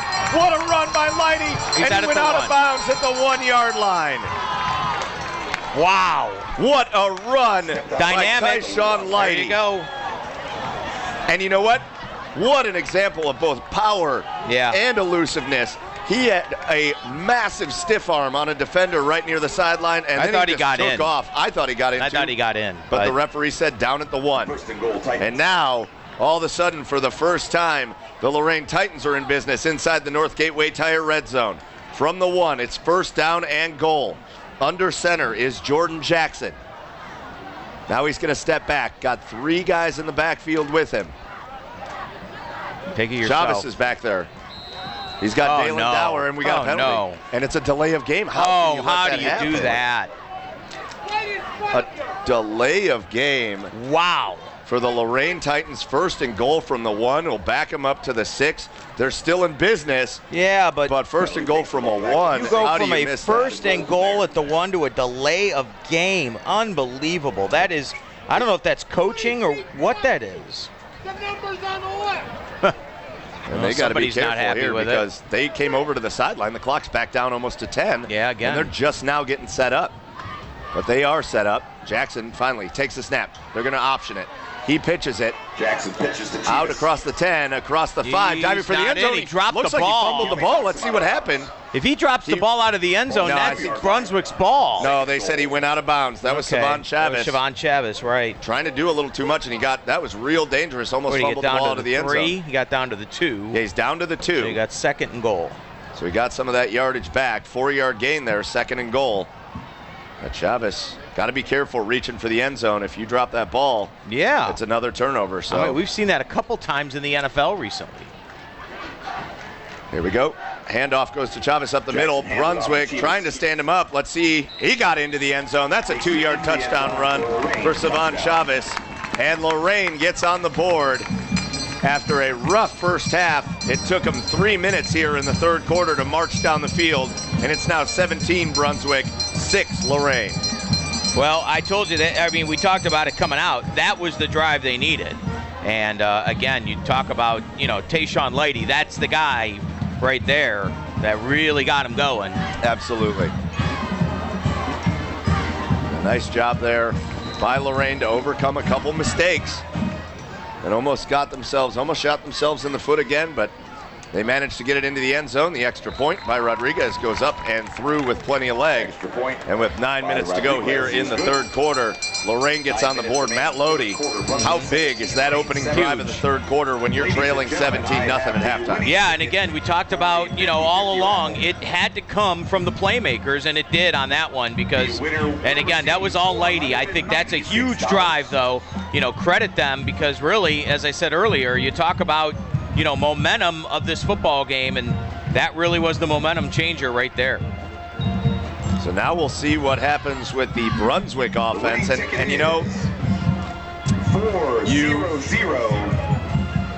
you're not glad if you're Brunswick. I don't want this to come off right. You're not glad to score. You don't want Lorain to score at all. Right. But you brought up at halftime that you also don't want to play not to lose. That's it. Yeah, you gotta play to win. And Lorain scoring right there puts a little bit of pressure now on Brunswick. I think momentum-wise, Brunswick still got to be riding high after that first half. But Lorain comes out and gets a score. Now Brunswick's got to lock it in and can't go 3 and out. You cannot go 3 and out here if you're Brunswick. You got to. It'll be at the very least 14 fast. Yeah, at the very least you need a couple of first downs. So here comes the Sterling Farm Equipment kickoff, and it is away. It's a short one, going to be fielded right near the 20. 17-yard line. Across the 25, across the 30, across the 35, goes the return man across the 50 now. Across the 45, he hurdles. Oh, it's coming There's back. A flag, it's going to come back. Unbelievable. All the way down near the 30-yard line. Even with the flag, it'll be good field position, but instead of starting at the 32-yard line of Lorain, again, we got to make sure that this is, they've got an illegal block against Brunswick. Killer. And that'll back them up from the 48-yard line. It'll go all the way back to about the 42. So still good field position, but that's a killer penalty right there. So they're going to start where? They should start right around the 42-yard line. Let's see. They're taking back to their 42. Own 42. Yep. Hey, remember the kickoffs are always brought to you by Sterling Farm Equipment. Visit them in Sterling, Worcester, and Medina. Sterling Farm Equipment serving the Ohio farming community since 1952. And again, after the game, tune in, AM 930 WEOL, and also 100.3 FM WEOL. Our man, Chris Golian, who's helping us on the board back in the studio here tonight. He's got the scoreboard show. He's going to give you all the scores from the area. He's going to talk to some coaches, talk to some broadcasters, and make sure you're all caught up. So tune in after the game for that. Handoff on first down gets out to about the 45-yard line as Vedini takes it and give him a gain of 3 yards on that first down carry. Second down. So Lorain on the opening drive of this third quarter, trailing 17-0, comes out and drives all the way down the field. They get a crucial fourth down on 4th and 8. They get a crucial conversion. They get the ball all the way down inside the 5, manage to punch it in on a 2-yard touchdown. And now Brunswick looks to answer. And here comes Brunswick. They're looking to throw. They do, and it's dropped. And there was room to run. That play was set up perfectly. And Nick Hoover couldn't hang on to the ball as they were looking for a screen, and all the blockers were in front of him. Here we go. We talked about going 3 and out. This is a big play. 8:09 to go here in the third quarter. Michael Keefe, Matt Lodi, live from Brunswick Automart Stadium in Brunswick, Ohio, on a perfect night for Week 1 high school football action. Here comes the third down play. It's going to be a quarterback keeper up the middle, across the 50, and then he cuts sideways, but it looks like it's going to be real close. He got to the 49-yard line.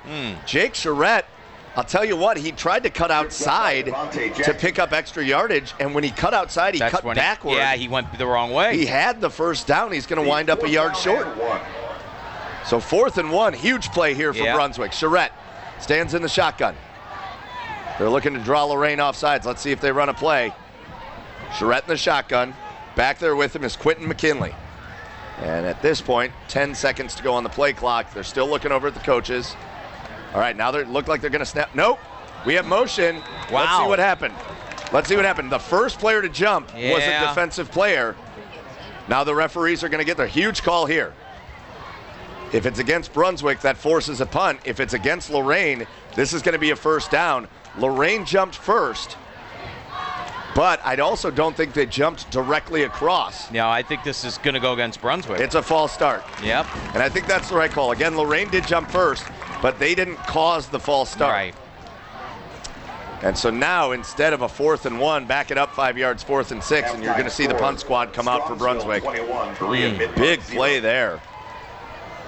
As if you're Brunswick and you're going to run that, you've got, and again, you're going to see that Week 1. Yep. You're going to see those mistakes, but if you're going to come in and try to draw them off sides, you can't move. You just can't. No, you killed yourself on that.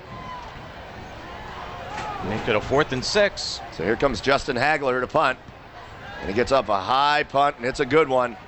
And it's going to land at about the 15, go down around the 10, and be deadened by the team at about the 10-yard line, and that's where Lorain will take over. So I'll tell you what, the kicking game advantaged Brunswick. Yeah. As Justin Hagler's been phenomenal both as a kicker and a punter here tonight. Done a great job. Keeping these real super athletes for Lorain just from being able to do anything in the return game. Well, again, it's all about Leidy, and it's all about keeping the ball out of his hands. I think you're seeing now, though, if you're Lorain, you saw it on that last drive with the run play. We'll see if he keeps going here on this next drive, because really that's the play that got him going, that big run that got him down to the 1-yard line. And the run game is what got him back into it. We'll see if they continue with that here in the third quarter. So from their own 10-yard line with 7:11 to go here in the third quarter, and you've got Jackson out there in the shotgun, and he's got both Dower and he's got Chavez with him. He's going to pitch it back to Chavez. Chavez stutter steps. Nice play. He's got a blocker in front of him. He's going to get across the 15 to about the 16-yard line.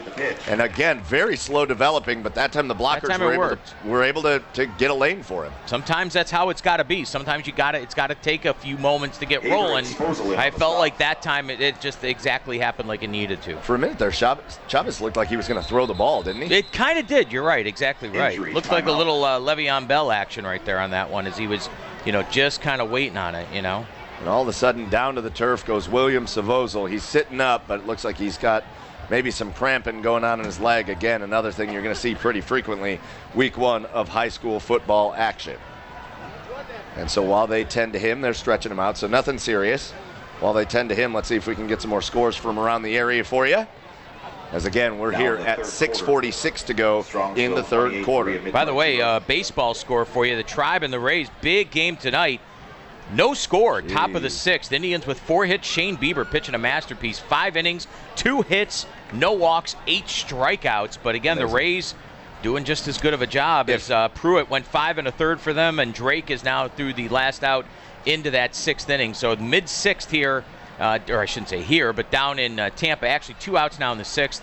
Indians and Rays, huge game, no score. If somebody would come to you and said the Indians are going to have the 2 of the top 10 pitchers for sure in the American League this year, Clevenger and Bieber, what would you have said? I'd have said, of course. Yeah, you would have said Kluber, Carrasco, I'd have said, yeah, sure, Bauer. of course. Well, yeah, and you wouldn't have said Clevenger and Bieber. No, you're right. No, what I was going to say though amazing. Is I did think Clevenger would have a yes year like Bauer had last year, but yes. I didn't know if that would qualify for him having the.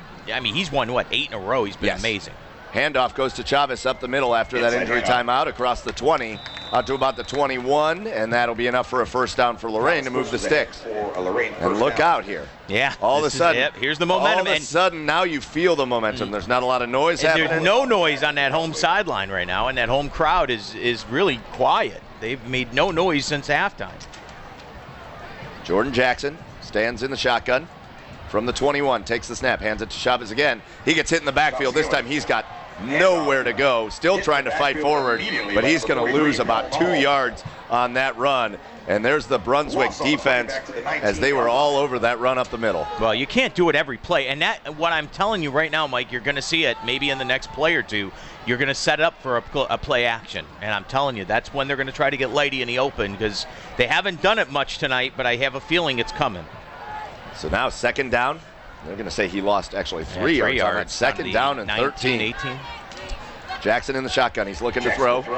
Little stop and go action. He gets some air under it, and he's going to overthrow his receiver again. Devontae Jackson with a really nice route as we've got a flag down on the field. You saw at the moment, too, that he let the ball go, that it was going to be tight. I think you're going to call for defensive holding, which if that's the case, it's no? They're going to call illegal man downfield. Oh, okay, never mind. So they're going to call illegal man downfield against the Titans. We're going to see if it's accepted. I would decline it and make it third down. Third down and long. Man, what a route. I wouldn't have counted anyways because of the penalty, even if that ball was completed. But what a route run by Devontae Jackson, the junior. 6'1", 174. He run a little stop and go. They declined it, by the way. Totally fooled the defensive back. And, man, was he wide open. But Jackson, again, just couldn't hit him. You wonder if Jackson, on that play, he kind of double pumped. You wonder if he messed up his own mechanics on the double pump. I mean, that's, now you got a big play here. 3rd and 13 with 5:43 to go in the third quarter.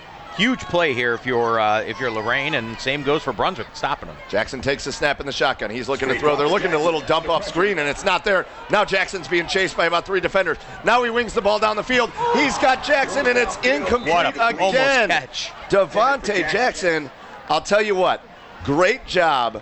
And I know this was not a successful play by Lorain, but what that play called for was a little dump screen right over the middle, and Brunswick was all over it. And again, you know this. If you know football, you call a screen and the defense reads it, your quarterback is running for his life.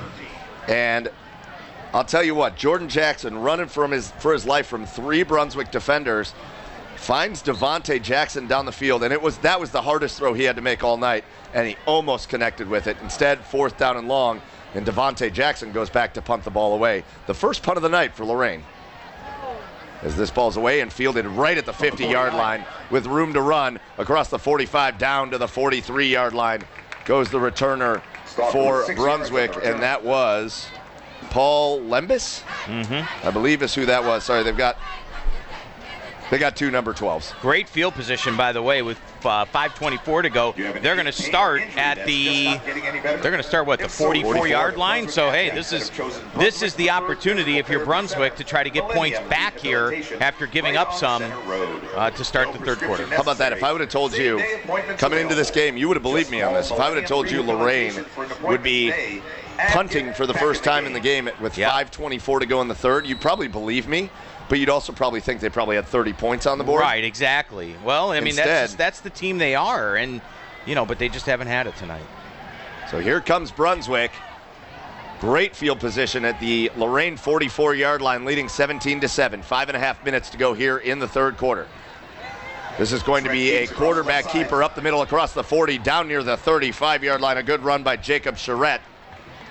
And I'll tell you what, I know the plan for Brunswick is to look at this 2 quarterback system. Not tonight. Don't do it tonight. Jacob Charette might play himself into a one-quarterback system. He's earned it. I mean, really you put they pput the other quarterback in there for one play, and he threw an interception. And again, I'm not saying that's his fault. Right. I'm just saying that hey, you gotta go with the hot hand. Yeah, right now. By the way, the Bulldogs get on the board. They trail the Brecksville Bees. Olmsted falls down 21-14. Bad snap. Charette has to just fall on it all the way back at midfield. And again, now we got a flag against Lorain. This is going to be an unsportsmanlike penalty against Lorain. Oh, that's a killer. As a bad snap against Brunswick. And Deron Watts-Perry, a defensive lineman for Lorain, after the play came over and leveled one of the Brunswick players, and that's going to be a 15-yard penalty. Yeah, that's a first down.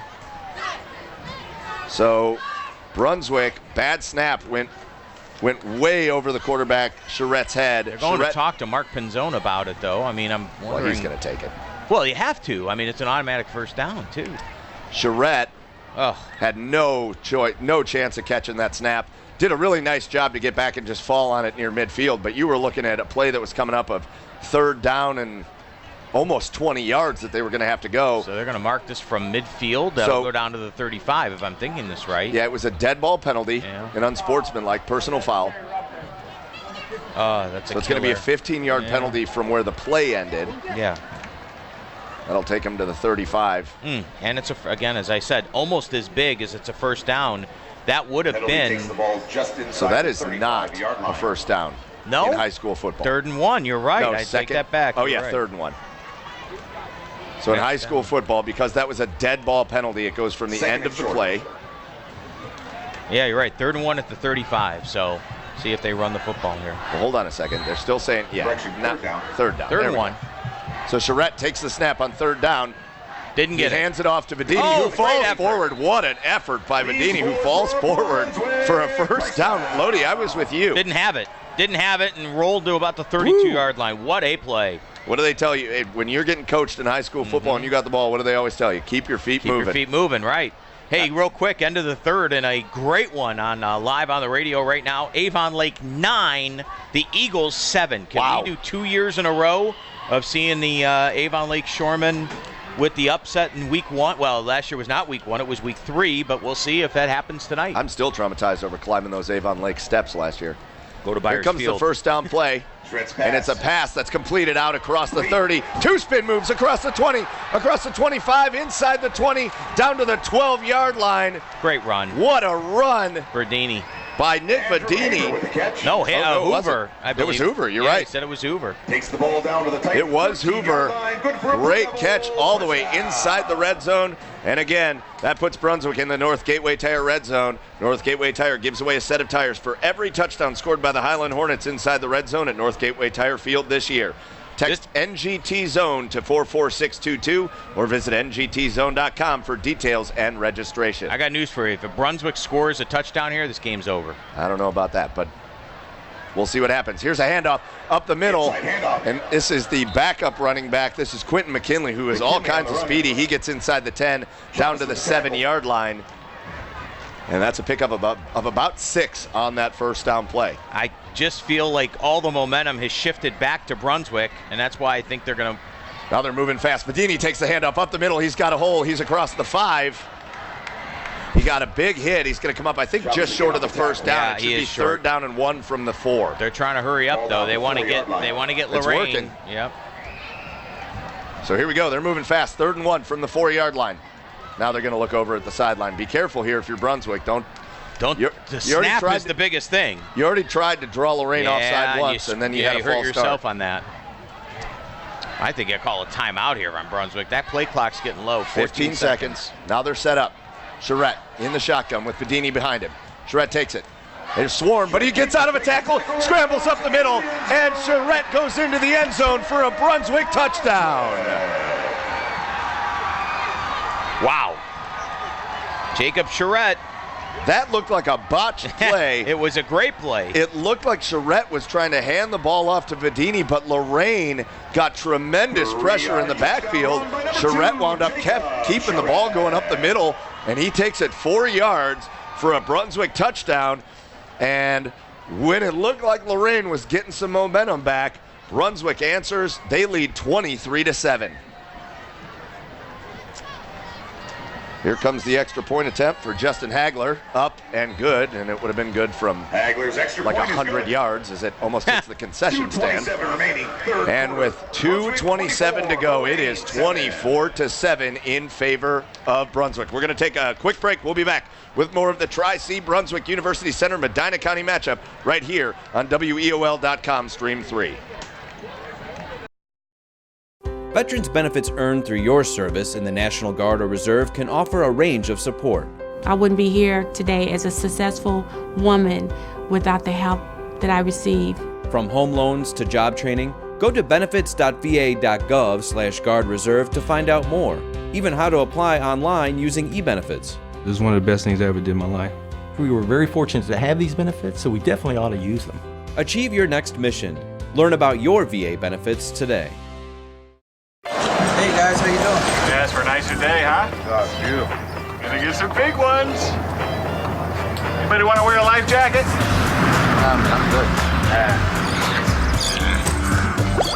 No life jacket? That's a deal breaker. Daddy, you promised. Daniel Stevens. Yeah, give me one of those life jackets. This message brought to you by the National Safe Boating Council and the women who nag you. Love you.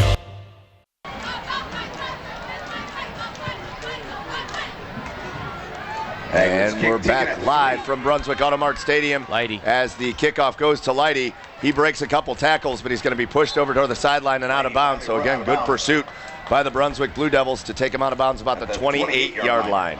Again, our kickoffs are all brought to you by Sterling Farm Equipment.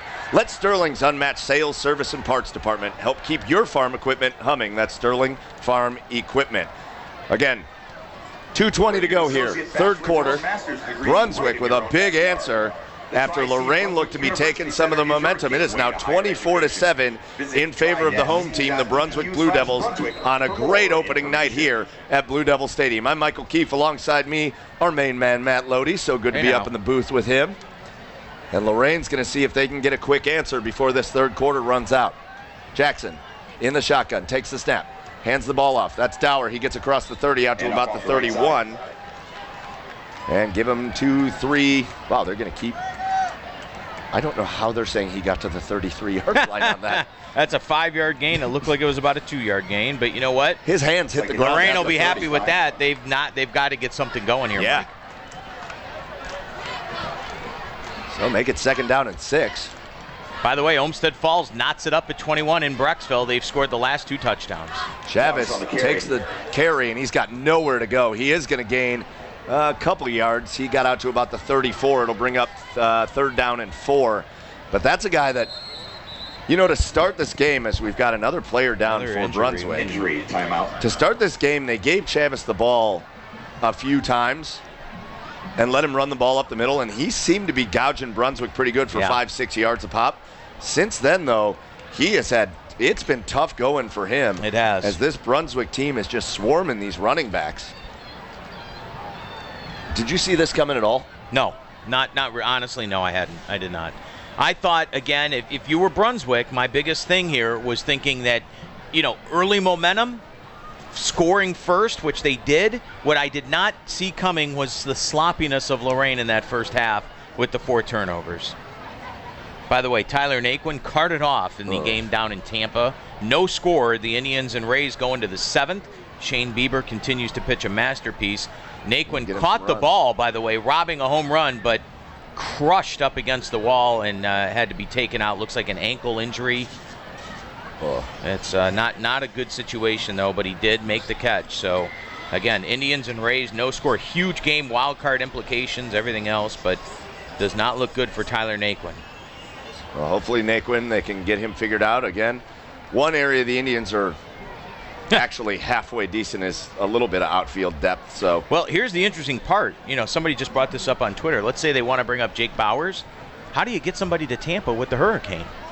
Yeah, right. I mean, it's hard to get, you know what I mean? Driving. There's not going to be very many flights in and out of Tampa, I would imagine, with the hurricane. Who knows if they'll even play the next 2 days. Right. Other scores around the area, 3 quarters in the books. Strongsville 35. Wow. Berea Mid-Park nothing, rather. No, I take that back. 35-6 as the Titans score on the second play of the fourth quarter, that being Berea Mid-Park, and 11:15 to go in that one. And we talked about, obviously, the big game, Keystone and Bay. That game is still going on. Elyria leads Midview 22-7. What a week one that 3:32 would to be. go there. That game is in the third quarter. Touchdown Falcons, and you've got Edison leading the Firelands Falcons by a score of 27-25. By the way, next week myself and Rob Polinsky will be on the call, as it will be Firelands at Amherst. So 3rd down and 4 after the injury. And there's going to be a pass down the middle, but this is not the quarterback, and it's intercepted. Intercepted by Brunswick at their own 42-yard line, and that ball was picked by Max Slavin. I think that was Dower throwing the ball, was it not? It was Dower. Yeah, well, I don't know why you're doing that. That was a bad throw. And what do you expect? I mean, you're trying to do something. Max Staven with the interception, and that ball is going to be at the 41-yard line of Brunswick. And right now, Lorain is just they're getting a little desperate. I thought a trick play on a 3rd and 4 wasn't the way to go. 1:23 to go in the third quarter. You just see it. Lorain hands on hips. Guys are just kind of walking around.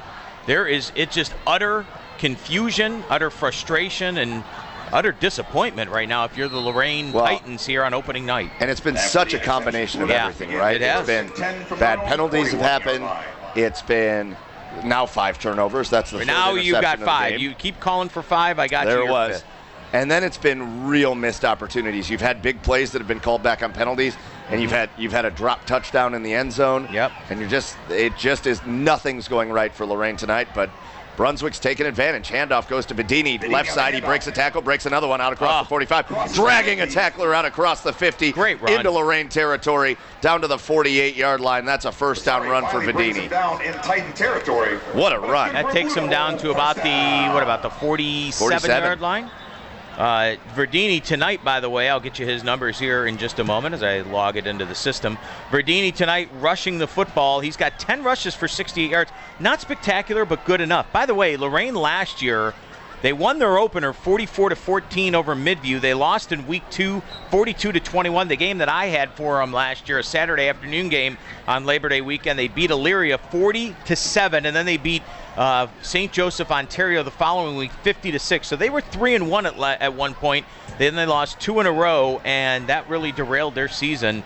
But you talk about them struggling early in the season.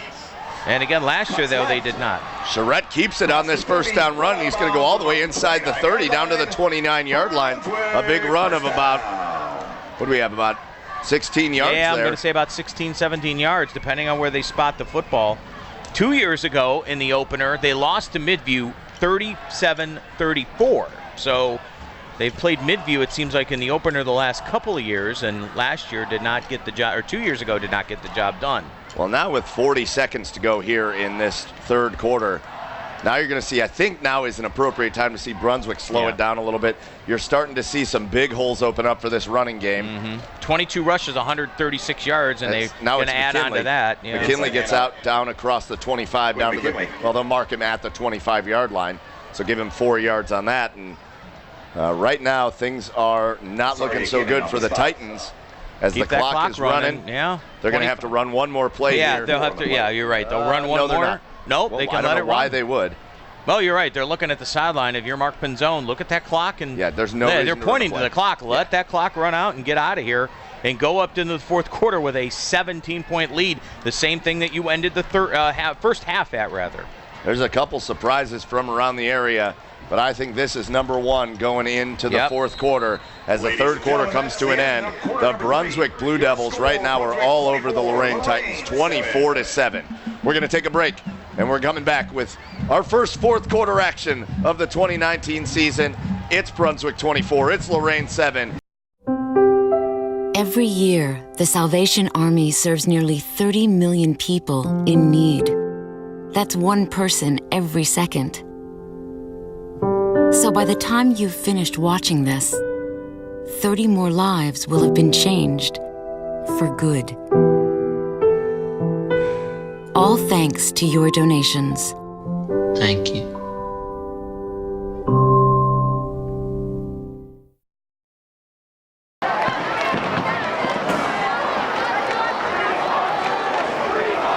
Vadini takes this handoff. He runs left side, and he gets down inside the 20, down to about the 17-yard line. That'll be first down and 10, and that puts Brunswick back inside the North Gateway Tire red zone.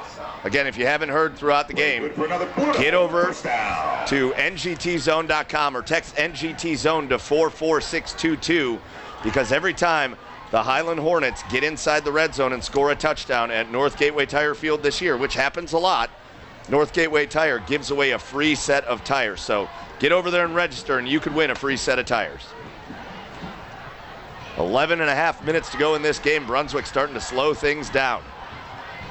Handoff goes to Vadini again up the middle. This time, Lorain's all over him, and that's going to be a loss of a yard as the Lorain defense tightened up a little bit there as the clock continues to run, with Brunswick leading 24-7. 1 yard loss on the play. And again, just the energy, just the overall flow tonight for Lorain has not been there. And you just, Dave McFarland and this program is going to have a lot of soul searching on the way back to Lorain tonight.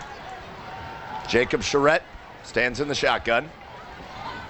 And now he's got Quentin McKinley in the backfield with him. Just letting the clock run because the clock is running. 7 seconds on the play clock. Now they got to think about actually snapping the ball. Yeah. 3 seconds on the play clock. McKinley's not in position. That's going to be a timeout. Yep. So Pinzoni calls a timeout over from the sideline for Brunswick, and that'll stop the clock with 10:34 to go in the fourth quarter. After the game, we got the Medina Gazette post-game show brought to you by the Medina Gazette. The Gazette delivers news that matters. Get the Medina Gazette, where Matt Lodi and I will break down what we saw in this game. We'll give you highlights. We'll give you stats. We'll break you down on some scores and so much more, all while we wait for traffic to clear out of Brunswick Auto Mart Stadium so we can get on the road. There you go. And hey, listen, I said this before, Saturday wrap-up show tomorrow, 9 a.m.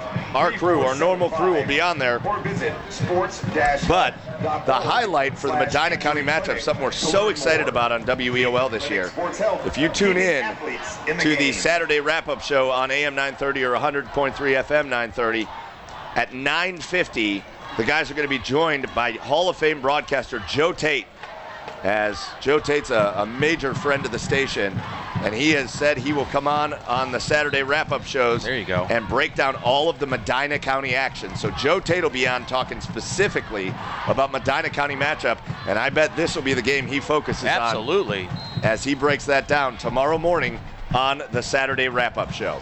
After the timeout, 2nd down and 11. This is going to be a keeper for Charette. He runs right side. He's got a hole. He gets across the 15, and he stood up at about the 14-yard line and driven down. And that'll be a gain of about 4, bringing up 3rd and 7. Yeah, Jacob Charette, for all the talk we've had and all we read from Coach Mark Pinzoni, from his emails to us before the game, our conversation, as we do have an injury timeout for Lorain now, they talked about running a committee of quarterbacks, 2 quarterbacks. And I'll tell you what, after tonight's game against a good team, Jacob Charette has looked good throwing the ball. Yeah, he's been very comfortable. He hasn't back been there. super efficient throwing the ball, but he's also been good.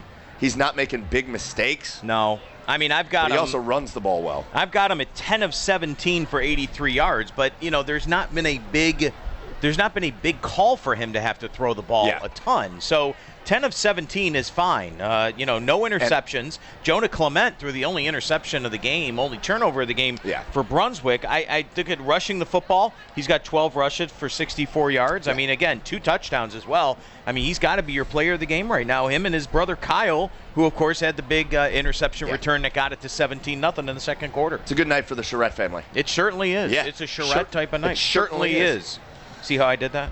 I liked how you did that. Let's get you caught up on a couple scores from around the area as they're still tending to the injured Lorain player on the field. Medina, the Battling Bees, and Cleveland Heights. That's a great game. Yeah. Medina up 14-10 in the fourth quarter over Cleveland Heights. Independence is starting to run away from Columbia. They lead 26-13 as Columbia was out to a 13-0 lead, so that's 26 unanswered points. This game, Wellington and Western Reserve, it's got to be a great game. 21-20. Wellington leads Western Reserve. Buckeyes staying with Revere. Revere, a great program. Buckeyes staying with them, 16-10 in favor of Revere. By the way, Massillon is now up 28-14 on SVSM. That game has got 8:36 to go just in the third quarter. That game started at 7:30, so there you go. Elyria is still up 22-14. Avon Lake up 12-7 over Avon. Strongsville still up big. Brecksville over Olmsted Falls right now, 27-21. Lutheran West is pulling away from Fairview, 28-7. How about East Lake North? East Lake North, they've had good teams in the past, but they've been not great recently. They win 17-6 over North Olmsted. What a big win for East Lake North. Kenston blew out Black River 35-0. Cloverleaf blew out Brookside 55-0. And no updates from the others. 3rd down and 7 for the Blue Devils. So that's pretty much what we got going on again. 3rd down, handoff to Vedini. He goes left side, and he's going to get the corner. He's across the 10. He's got to get down inside there a little bit further, down near the 6, and he's going to. It looks like he was pushed out of bounds just right around the 5, and I think it's a 1st down. I think it'll be 1st and goal for Brunswick. I think you're right. And that's, again, you just talk about the kind of the will right now of Brunswick, and they are doing what they want with that offensive and defensive line. I mean, again, nobody numbers-wise is necessarily standing out, but you look at the offensive line of Brunswick, maybe that, and the defensive line too. And you know what? Dave McFarland said those are 2 areas of his team that he needed to know if they were going to be able to meet the, answer the bell. And tonight they have not done that. Yeah, lots of credit. Brunswick has won the trenches all game. Charette is going to keep this ball up the middle, and that is going to be a 5-yard touchdown run as Jacob Charette, untouched, goes into the end zone, and all of a sudden, this game is Brunswick 30, Lorain 7. I mean, again, stunner. Can't possibly have predicted that you would. I mean, you'd be sitting here with a 30-point night for Brunswick. It's unbelievable. 30-7 with 9:58 to go in the 4th quarter. Ellett beats Springfield, by the way, down in obviously the Akron area. Al Gordon bringing me that one, 22-13. And now the Bees go back up on Ohm Falls, 27-21, 5:37 left. Big night for the Brecksville Bees in their opener, and the extra point is good. Extra point is good. And there you go, 31-7 now in favor of Brunswick. And you know what? Yes. And he's been a friend of our show here on the Medina County Matchup. Mark Pinzoni, we've seen him for a long time. Mark Pinzoni's been a teacher here at Brunswick for a long time, but he was the head coach over Buckeye, and he has got a real hand in the responsibility of what a powerhouse football team that Buckeye Bucks, just right down the road from here, football team over in Valley City, had become, and they still are under Coach Greg Dennison from Rodsworth. But I'll tell you what, with all the successes that Mark Pinzoni has had, these first 2 years in Brunswick do not fit that mold. No, not at all. It was a struggle for this has got to feel good. For like you said, kind of a sleeping giant program here in Brunswick that if you grew up in the Cleveland area, Brunswick always was a good football team. Well, we were talking about a couple years ago, you and I doing a game here. I believe it was the last game of the regular season. Yes. They beat Solon to make it to the postseason, and I believe they ended up losing in the first round of the postseason, but I want to go back. That probably was about 2013 or 14. Yep. No, it had to be at least 14. And, I remember a rainy, cold night here in Brunswick where they ended up beating Solon to get into the playoffs, and that might have been their last playoff appearance, to be honest with you. Well, this has got to feel so good after a 1-9 season to come out and beat a ranked team as the kick goes out of bounds. So Lorain will start with decent field position, but again, just keeping it away from the playmakers of Lorain. And that's the first, if you want to call it a mistake. I don't know that there is a mistake up 31-7. I mean, hey, listen, there's always room to nitpick and get improved. Or improvement, I guess, if you will. And if that's the case, that's the case there. A couple lead changes. Avon's got a 13-12 lead over Avon Lake. And Bay Village has taken the lead, 17-13 over Keystone. That's it. We talked about that. Do they go by Bay Village, or is it just Bay? They just Bay.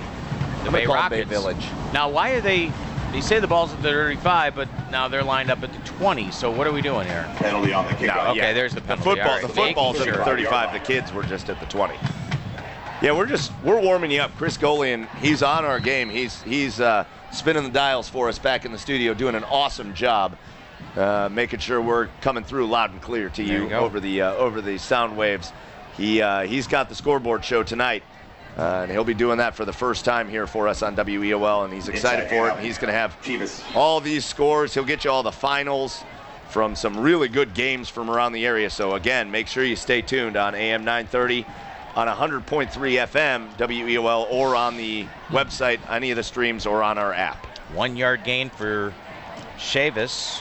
And you talk about the run game for Lorain. How about the fact that they've 11 rushes, 65 yards for Dower. Chavis, 14 rushes for 54 yards. Tyshawn Lighty, 2 rushes, 35 yards. Dower catches the ball on a little screen, and it's going to get blown up. What a good defensive play. Very good defensive That's play. Luke Petrowski, who came in and blew that play up. Dower looked like he had some room to run, and Petrowski came and blew it up.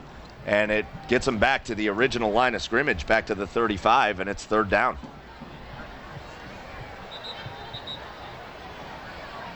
And now we go. Oh, I thought we had another injury for a second, but nope, just a guy tying his shoes. Got to have your shoes tied. You do have to have your shoes tied, my friend. That's how you roll. And Michael Keefe here with Matt Lodi from Brunswick Auto Mart Stadium with 8:52 to go. 3rd down and 10. Jackson's looking to throw. Now he's rolling, and he's going to get pushed out of bounds near the 35 to the 36-yard line, and that'll bring up 4th down. And Jackson, just a real struggle. He throws his helmet on the sideline. He's frustrated. He's frustrated, as he should be. Every right to be. He played this is an outstandingly talented young man. Yeah. In Jackson, the quarterback. He is Jordan Jackson. He won awards after last year. He had such a great season last year, and this just has not been his night. There have been drop passes. Yeah. He's not been accurate.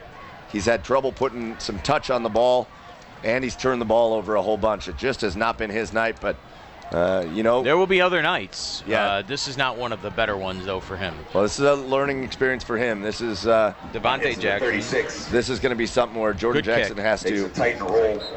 He has got to just get past this game, move on to next week, and see what happens. And again, you talk about the Lorain Titans and what's coming up for them. They've got some tough games. When you look at their schedule. Yeah. Let's go ahead and do that, actually, while we have a few I got moments. it right here. You got it right there. Go ahead and roll it off. Give me 1 second. Oh, I got to go to this. I got to go to the thing I sent you, Matt Lodi. I'm telling you. I know. You can never trust me. So their schedule, and it is a tough one. You know where they go next? They go home next week for their home opener, but that's the Avon Eagles coming in to play this Lorain team. Then they've got Elyria, who looks like they're going to get off to 1-0.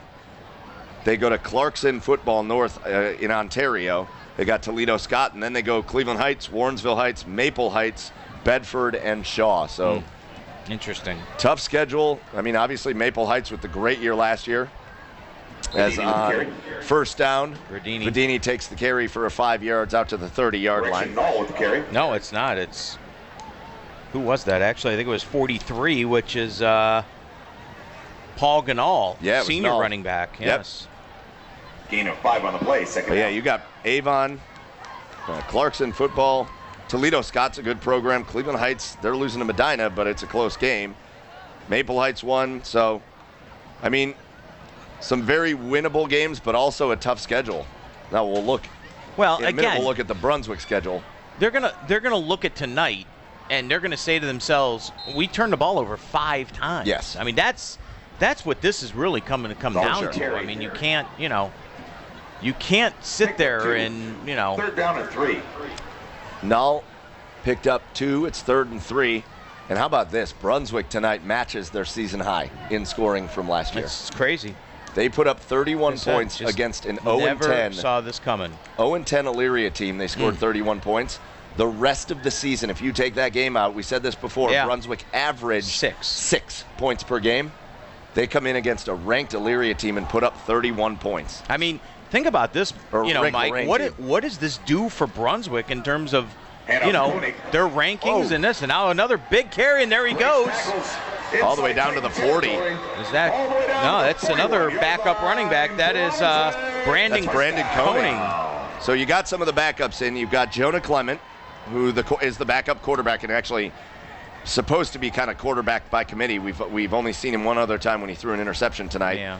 That was Koenig who rushed the ball all the way into Lorain territory, down to the Lorain 41-yard line. They've got depth on this team, this Brunswick team. When when you're really looking at it, where do they go? They go all the way down to Lorain 41. So that's a nice run for that young man who gets his name in the stat book with 6:39 and counting to go. And he gets the ball again, makes a man miss. He goes across the 40. And he's still fighting his way down across the 35, down to the 34. Listen to this. Listen to this guy. Brandon Koenig, he's a junior. Yep. 5'4", 160. Hey, man, I eat that for breakfast. And he clearly is not easy to tackle. Well, and this is, again, you talking about what Dave McFarland and this Lorain team is going to have to look themselves in the mirror.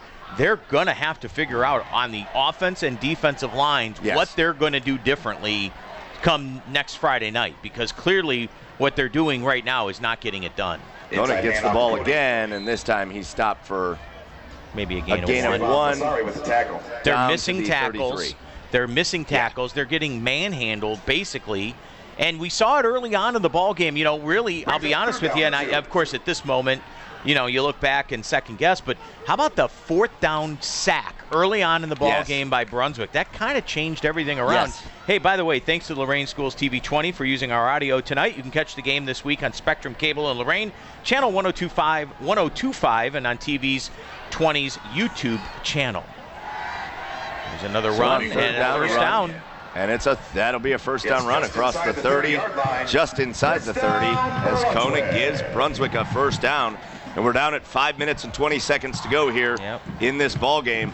Brunswick, with the shocker of the night, by far, comes out and they're absolutely just destroying Lorain, 31-7. Did not see it coming.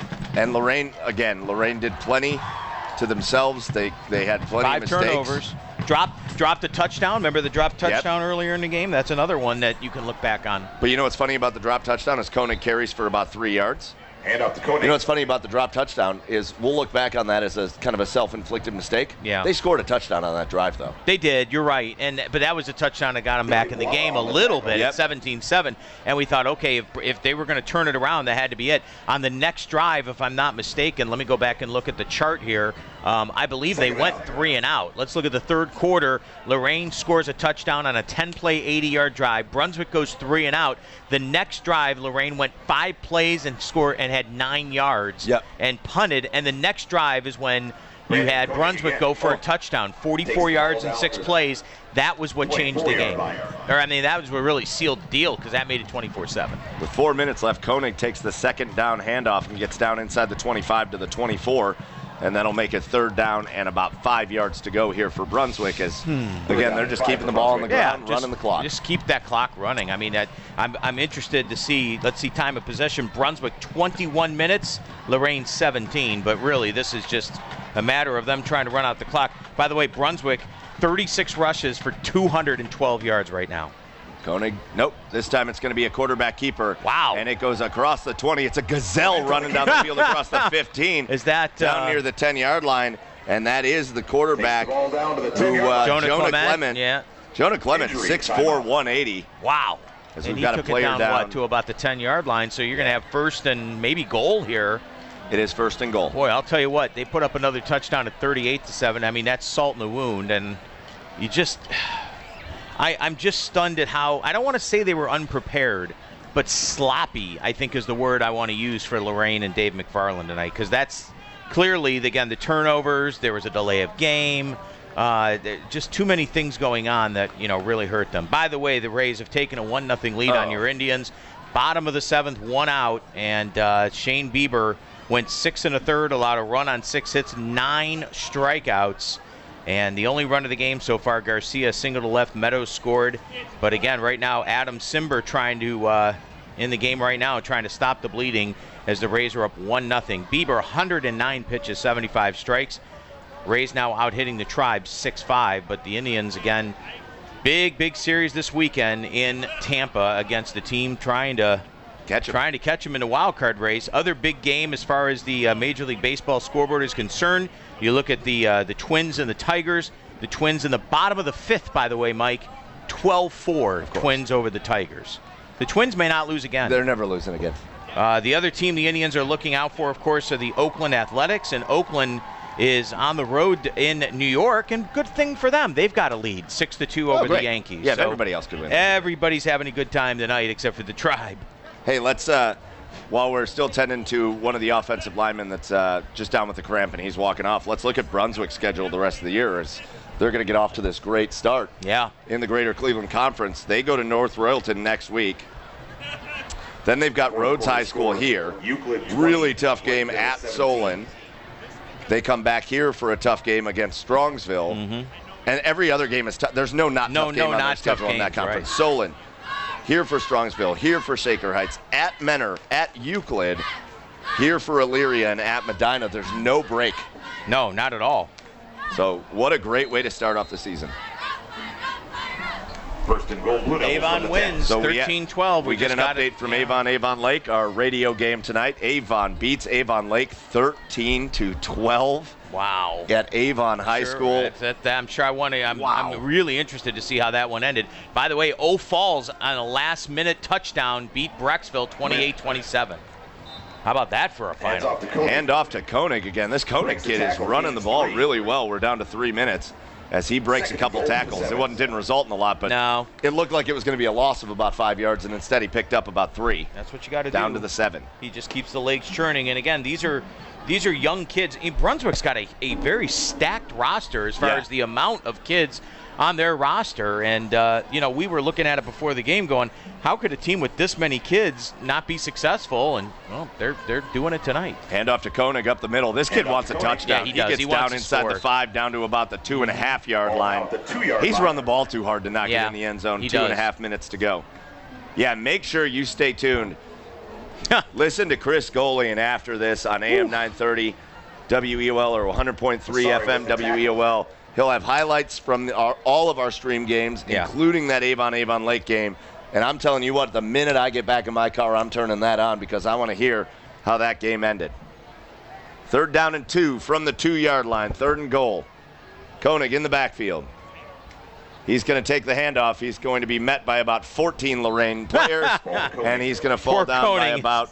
He's going to lose about a yard. Yeah, he lost a yard back to the 3. So here we go with less than 2 minutes to go, minute 50 and counting. What are they going to do here? Obviously, they're going to try to go for it and try to get this young man a touchdown, or no, maybe young man Clement just ran off. Oh, never mind. Maybe Paul Clement Null does it. 7 minutes left. Paul Null now leads came back in the game. 29-22. Oh, Midview takes the lead, 29-22. Hey, but there's 7 minutes left in that game. That game is far from over. We got a minute and a half here. And Null is going to take the handoff. He's going to it's going to be a quarterback keeper. Didn't get it. And nowhere to go. One of the downsides about being 6'4", 180 pounds. You can't hide. Yeah, there's no hiding. And the quarterback is taken down again. Watts Perry with the stop. Watts Perry makes the stop. That was Jonah Clement that tried to run it. And Brunswick turns it over on downs inside the 5-yard line of Lorain. And Lorain takes over from their own 4 with a minute 20 to go. But if you're Brunswick, you're disappointed you didn't get the touchdown, but guess what? You're still up by 24 points with a minute 20 to go, and you're going to get out of here with a win. That's the key. And a big blow in the Indians game as Aguilar just hit a 3-run homer. Well, good night, Irene. That's it. It is 4-0 in favor of the Tampa Bay Rays. You lose tonight with one of your better pitchers and Bieber on the mound. You got to come back tomorrow and Sunday. Won't be easy. Tampa Bay and the A's.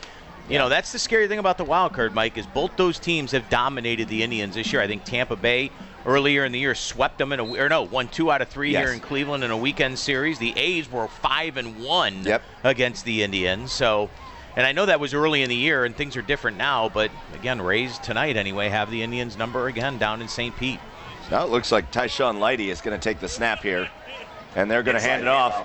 And look at this, one of the bigger plays for Lorain as they've got it looks like a backup running back in. He gets out across the 25 out to the 26-yard line. Let's see who that was. Trying to wait on the number there. No, you know what? It was Lighty. It was Lighty. So Lighty is going to, not that it matters, but he's going to pad the stat column there with a 22-yard run with 109 and counting to go. So Lighty on the night Let's look at his numbers real quick. He's got 3 rushes for 57 yards, 3 catches for 74 yards. So if there's an offensive player, having a good night for the Lorain Titans, it would be Tashawn Lighty. But yeah, he's an awesome player. Way late. He's an awesome player, but they just haven't. Nothing around him tonight. They haven't been able to get the ball in his hands enough. Those other seniors that Dave McFarland talked to us about before the game did not do their part. Lighty maybe did his part. And if you remember, what was it? Maybe the first play of the game, I want to say. He had a 42-yard catch for one of the first plays of the game. I remember that specifically. Let's go back to the first quarter. You got Brunswick got the ball first, but on Lorain's first drive, Tashawn Lighty, you had Chavis with a 6-yard run, Dower with an 11-yard run, Chavis with a 5-yard run, and then no gain, and then Chavis fumbled. I'm trying to find the Lighty. No, I take that back. Yep, Lighty on the very first play, -1. It was 2 plays later after a Jordan Jackson throw to Lighty, the next play. So Lighty ran the ball on first down, -1, and then from the 23, a 42-yard catch. That was it. I mean, offensively for Lorain, that was the best momentum they had the whole night. Well, they had about 2 of those big runs, but Brunswick's defense, you got to give them credit. They stopped him. Jackson. He's looking to throw. Now he's going to look to run. He breaks a tackle. He's across the 35, and he's brought down at the 35-yard line. So give him a gain of 9 on that run at the 35, and he's brought down inbounds with 45 seconds on the clock. You just don't want anybody to get hurt, especially if you're Lorain from the perspective of you're already going to lose the game. The last thing you want to afford is having one of your seniors get hurt. But that is going to pretty much do it. They'll run one more play, probably just a line buck up the middle, and call it a night here in Brunswick and get out of here and regroup. There's the snap. This is Lighty. He runs to the left side. He's across the 35, across the 40. He tries to stay in bounds, but he's brought down out of bounds around the 50-yard line. Right at midfield is Lighty.